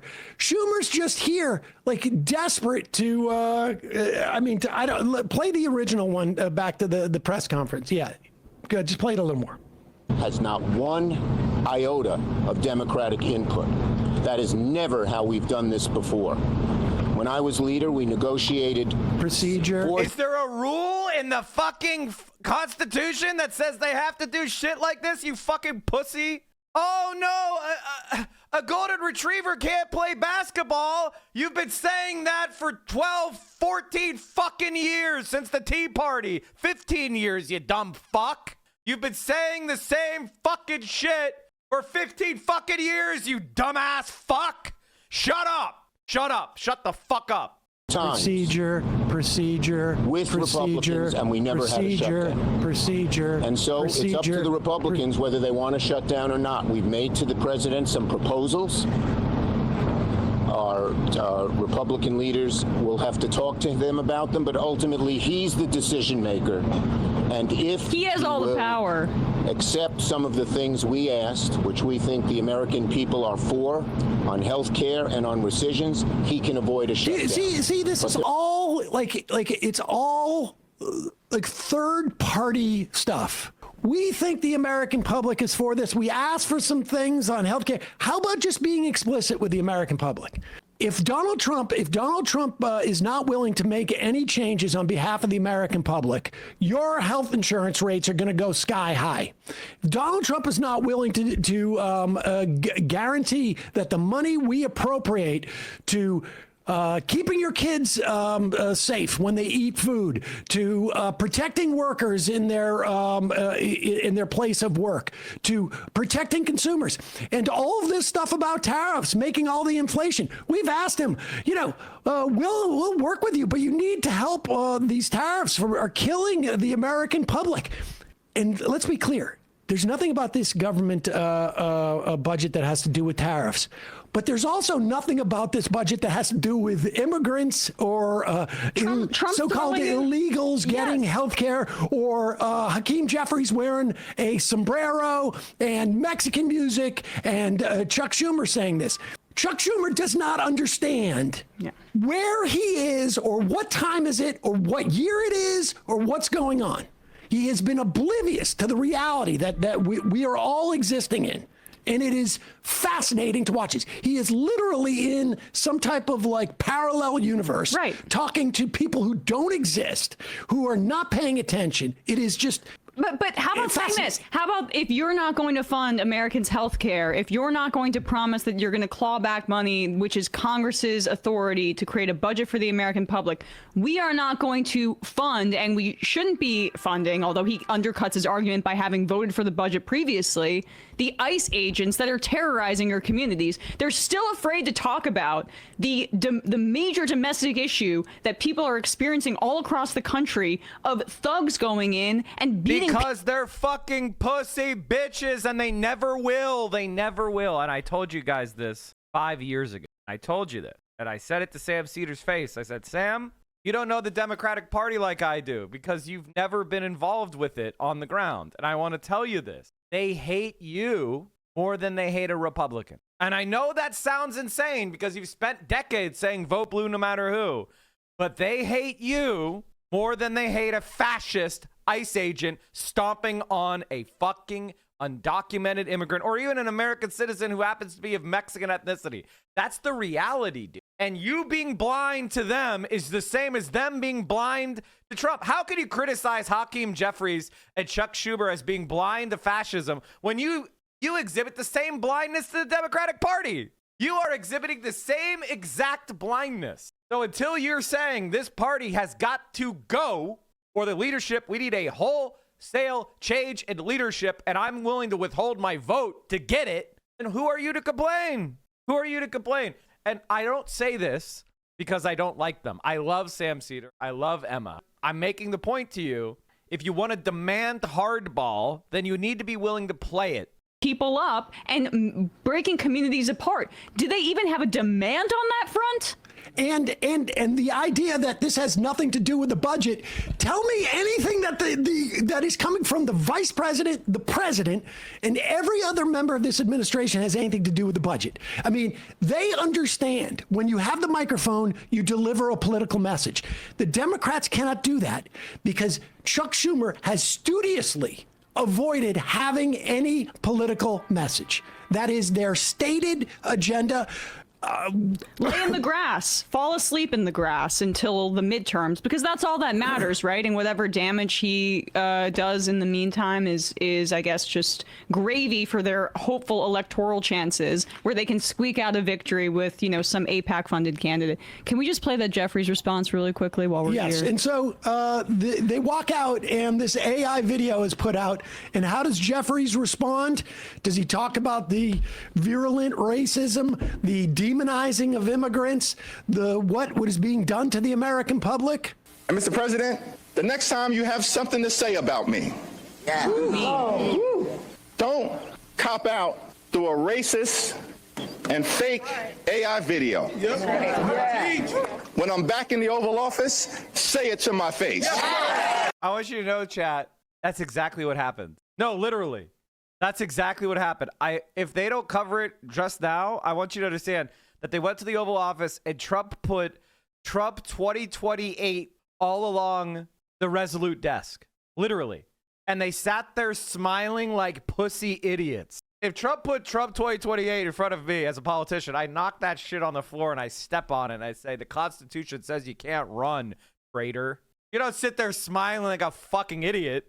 I love Sam Cedar, guys. I'm not shitting on Sam. I'm just saying I was right. We had a debate and I was right. Everything I said would happen happened. That's just signs. That's reasons why you should believe me. And hopefully Sam will see that and change his mind. It's not a slight against him. I get things wrong too. Look at this fucking shit. Look at these fucking losers. Look at these fucking losers. Look at these fucking losers. Look at this fucking loser. He let him campaign in his fucking face. You fucking loser. Say it to my face. Well, I mean, I'm glad that Hakeem Jeffries protected his own sort of like manhood here. But notice what's going on in the rest of the country. And I'm also glad that Hakeem Jeffries didn't say, well, God will sort it out. Wasn't that his thing? God's Presidents come and go, but God's always here. I would have put the over-under of me and eyes in a 30-second clip there at 4.5, and he went under at 4. So it is liberals. Part of why liberals are incapable of meeting this moment is because they don't have a politics versus leftists that are collectivists. And I am so sick of the centering of one's own celebrity. And frankly, Kamala Harris has been engaging in this. It's been since the Obama years that we've been doing this kind of crap. Now you got it. Now you got it. Kamala Harris is a bad candidate and a bad politician, and liking her is fucking loser shit. When he tried to hand you that Trump 2028 hat, what was your reaction? Well, actually, he did not try to hand Leader Schumer and I the Trump 2028 hat. They just randomly appeared in the middle of the meeting on the desk. It was the strangest thing ever. And I just looked at the hat, looked at J.D. Vance, who was seated to my left, and said, "Don't you got a problem with this?" And he said no comment. Fucking losers! Is he, like, did they put a chip in his head so he doesn't have emotions? He's, like, less emotive than Data. Can we get the emotion chip for fucking Hakeem Jeffries? That was the end of it. All right, Leader Jeffries, thank you All very right, much. that was all right. The like celebrity Democrat is not a liberal Democrat is not meeting the moment here, where you place the focus on yourself. The way that Zoran Mamdani brings it consistently back to what he wants to do for New Yorkers and what the collective and people in the community are facing is exactly what the message should be. But you have this class of elite Democrats that go into rooms and people are impressed when they'll speak about themselves and them as a figurehead, and they'll make money that way and how they're going to represent those donors' interests and that kind of thing. But it rings so hollow. No one cares about Hakeem Jeffries and himself experiencing a racist meme. The implication of the racist meme is what we should be talking about, and the fascist administration. Why are you making it about yourself in that moment? It is astounding. Yeah, honestly, the most confident thing to say at that point is, I don't care what the president says about me. There are Americans suffering. And he's out there sitting in the White House, making AI videos, trying to mock me because I'm supposedly Mexican. I mean, the opportunity available to demonize Donald Trump in that moment, rather than just say, "Hey, tough guy, I'm here." You know what? If you're so tough, how about you don't even say anything to us and you go back to the White House and knock on the door and say, "Come say this to my face." Like, if you're really tough, like people see through this. Yeah. And you use the opportunity to show the American public that you are protecting them, defending yourself. And just before we go, just quickly, number one, that Adam Carlson, good follow on Twitter for some polling stuff. Just this is the aggregate of who would get blamed for a government shutdown. In each of the 6 publicly released national polls asking voters, Republicans get more of the blame. The average is 15 points. Now, you will hear in the pundit class that the opposition party is the one that gets blamed or harmed in the midterms coming up. If they help shut down the government. That is a lie that they are deploying because it's completely counterfactual. The last government shutdown that was the longest in history, Biden won after that. That was at the end of 2018 going into 2019. Biden won in the fall. The short one previously, there was a blue wave in the midterms. The one under Obama in 2013, the Republicans took back the Senate. And this is not saying it's a causal relationship, but the fact that the idea that it hurts Democrats' chances is a fiction, and they're using it as a fig leaf to cover up the fact that they don't want to do. They're lying, Emma, because they're doing their job, Emma. They're doing their job, which is funding their donors. Do you understand? They're doing their job, which is they are funding their donors. They're making sure Wall Street is unperturbed. That's their job, Emma. Their job is not to serve you or the Democratic Party. That's your mistake. Anything because their donors are afraid of the stock market. Hey, folks. There you go. Okay, there you have it. He agreed with me. Pre-watch. Okay, it looks like the flotilla is still hanging in. Looks like everybody, it looks like the flotilla has gone through.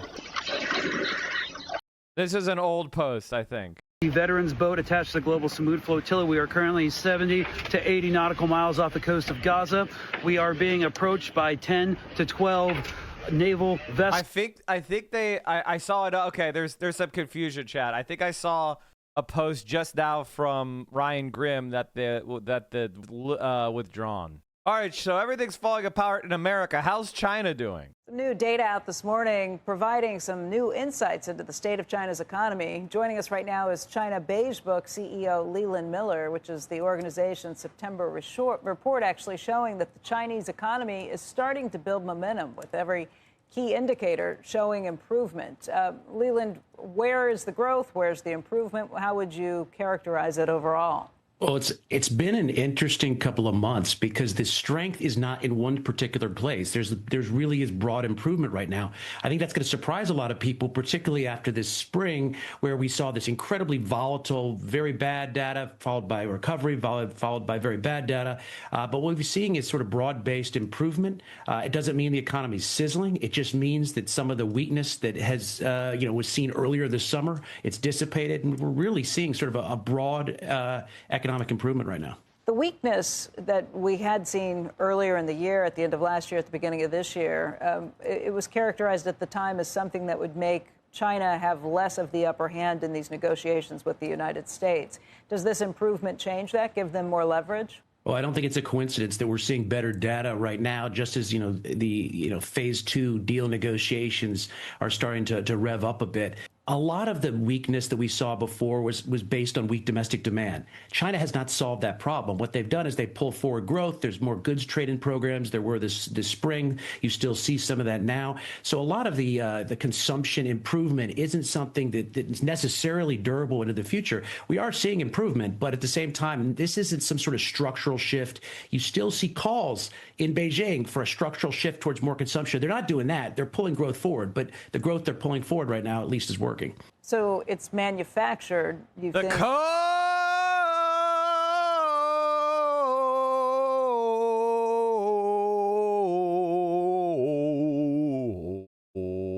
This motherfucker is going so hard. You guys threw a bunch of tariffs on. They're no longer buying our soybeans. And yet, they're fine. See, what people don't recognize and don't realize is that the Chinese, the reason why anybody thinks the Chinese economy is smaller than the U.S. is the U.S. has the global reserve currency and dollar denominated.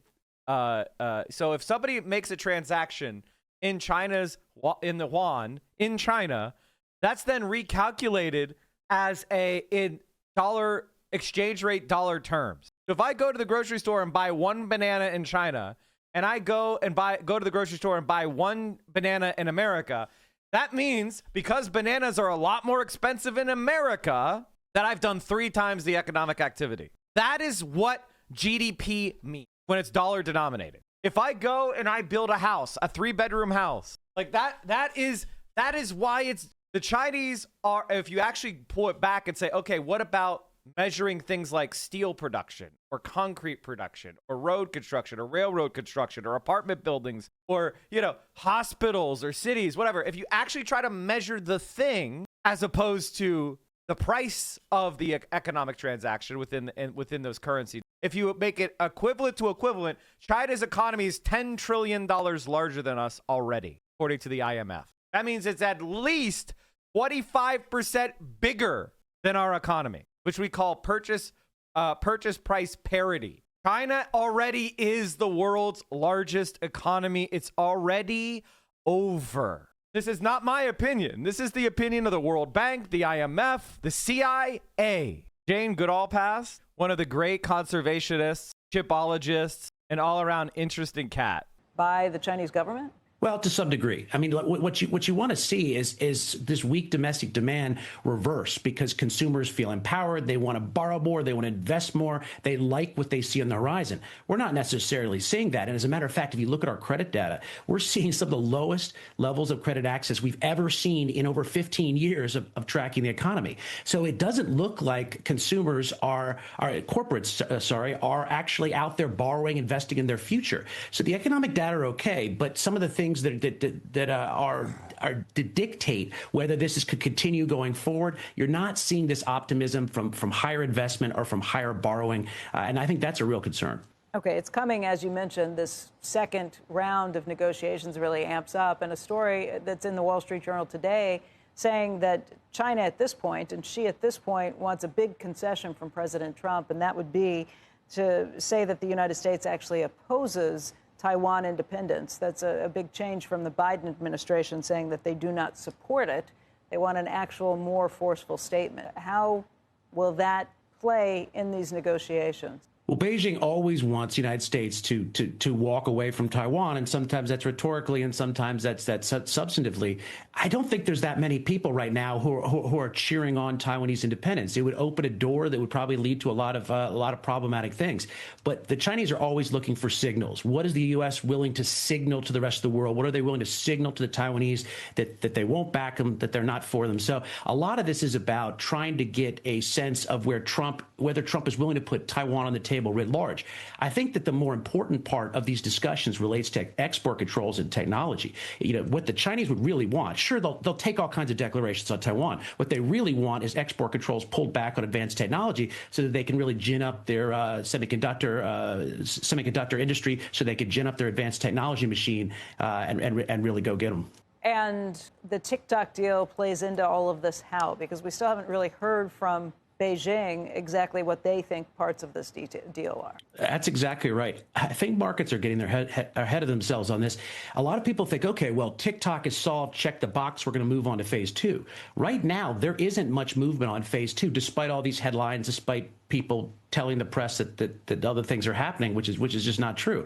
You know, what we might be seeing is the fact that the TikTok deal was doable in 2025, so they're getting it done, and they're pushing anything on a potential phase two to early next year. It doesn't mean it can't happen. It just means we know what President Trump wants. He wants more purchases. He wants a lot more buying by China of U.S. commodities and goods. But what commodities? What goods?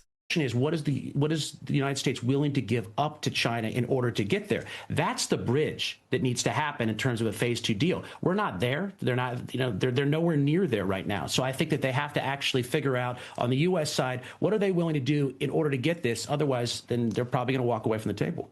All right, Chad, this is a ride on China's high-speed rail going at 340 kilometers an hour.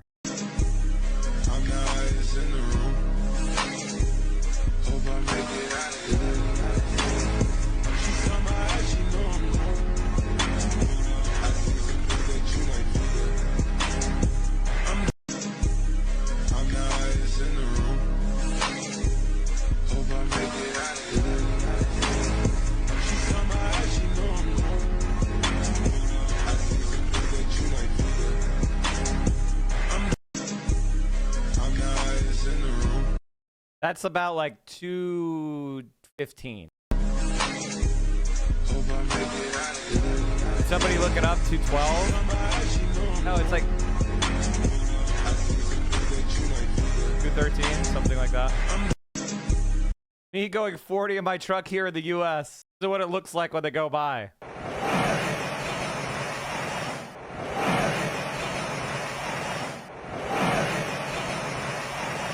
Alrighty, everybody. Let me see here. Healthcare costs.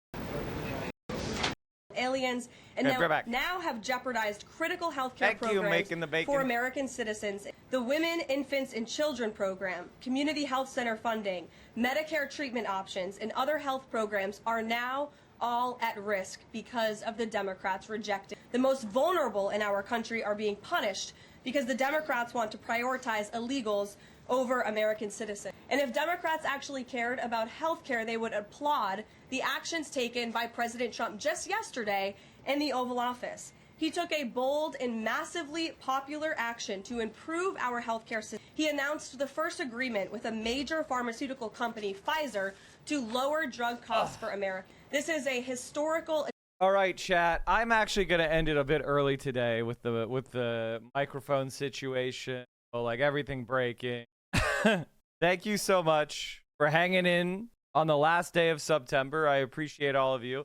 I'll see you all tomorrow live at 7 a.m. on the screen. Thank you so much for all the support. I'll see you all soon. And you know what we need? We need a outro song. I need a live version. I need a live version of the Mike song. All right, everybody. I'll see you soon. Stand up, all victims of oppression, for the tyrants fear your might. Don't cling so hard to your possessions, for you have nothing if you have no rights. So come, brothers and sisters, for the struggle carries on. Listening to Mike from PA unites the world in song. So come come and rally, for this is the time and place. Join the Central Committee and unite the human race.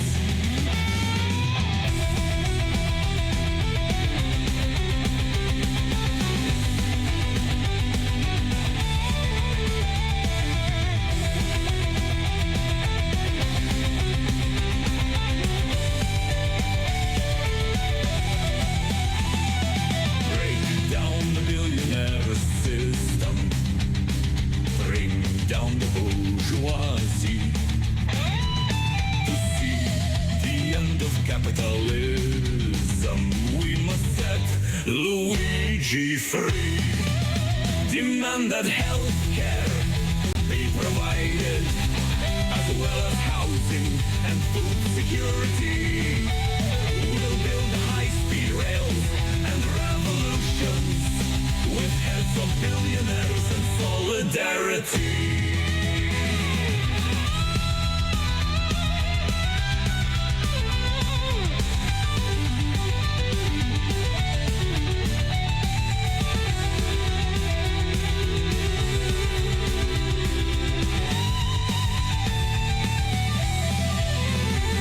So come, brothers and sisters, through this struggle we'll carry on.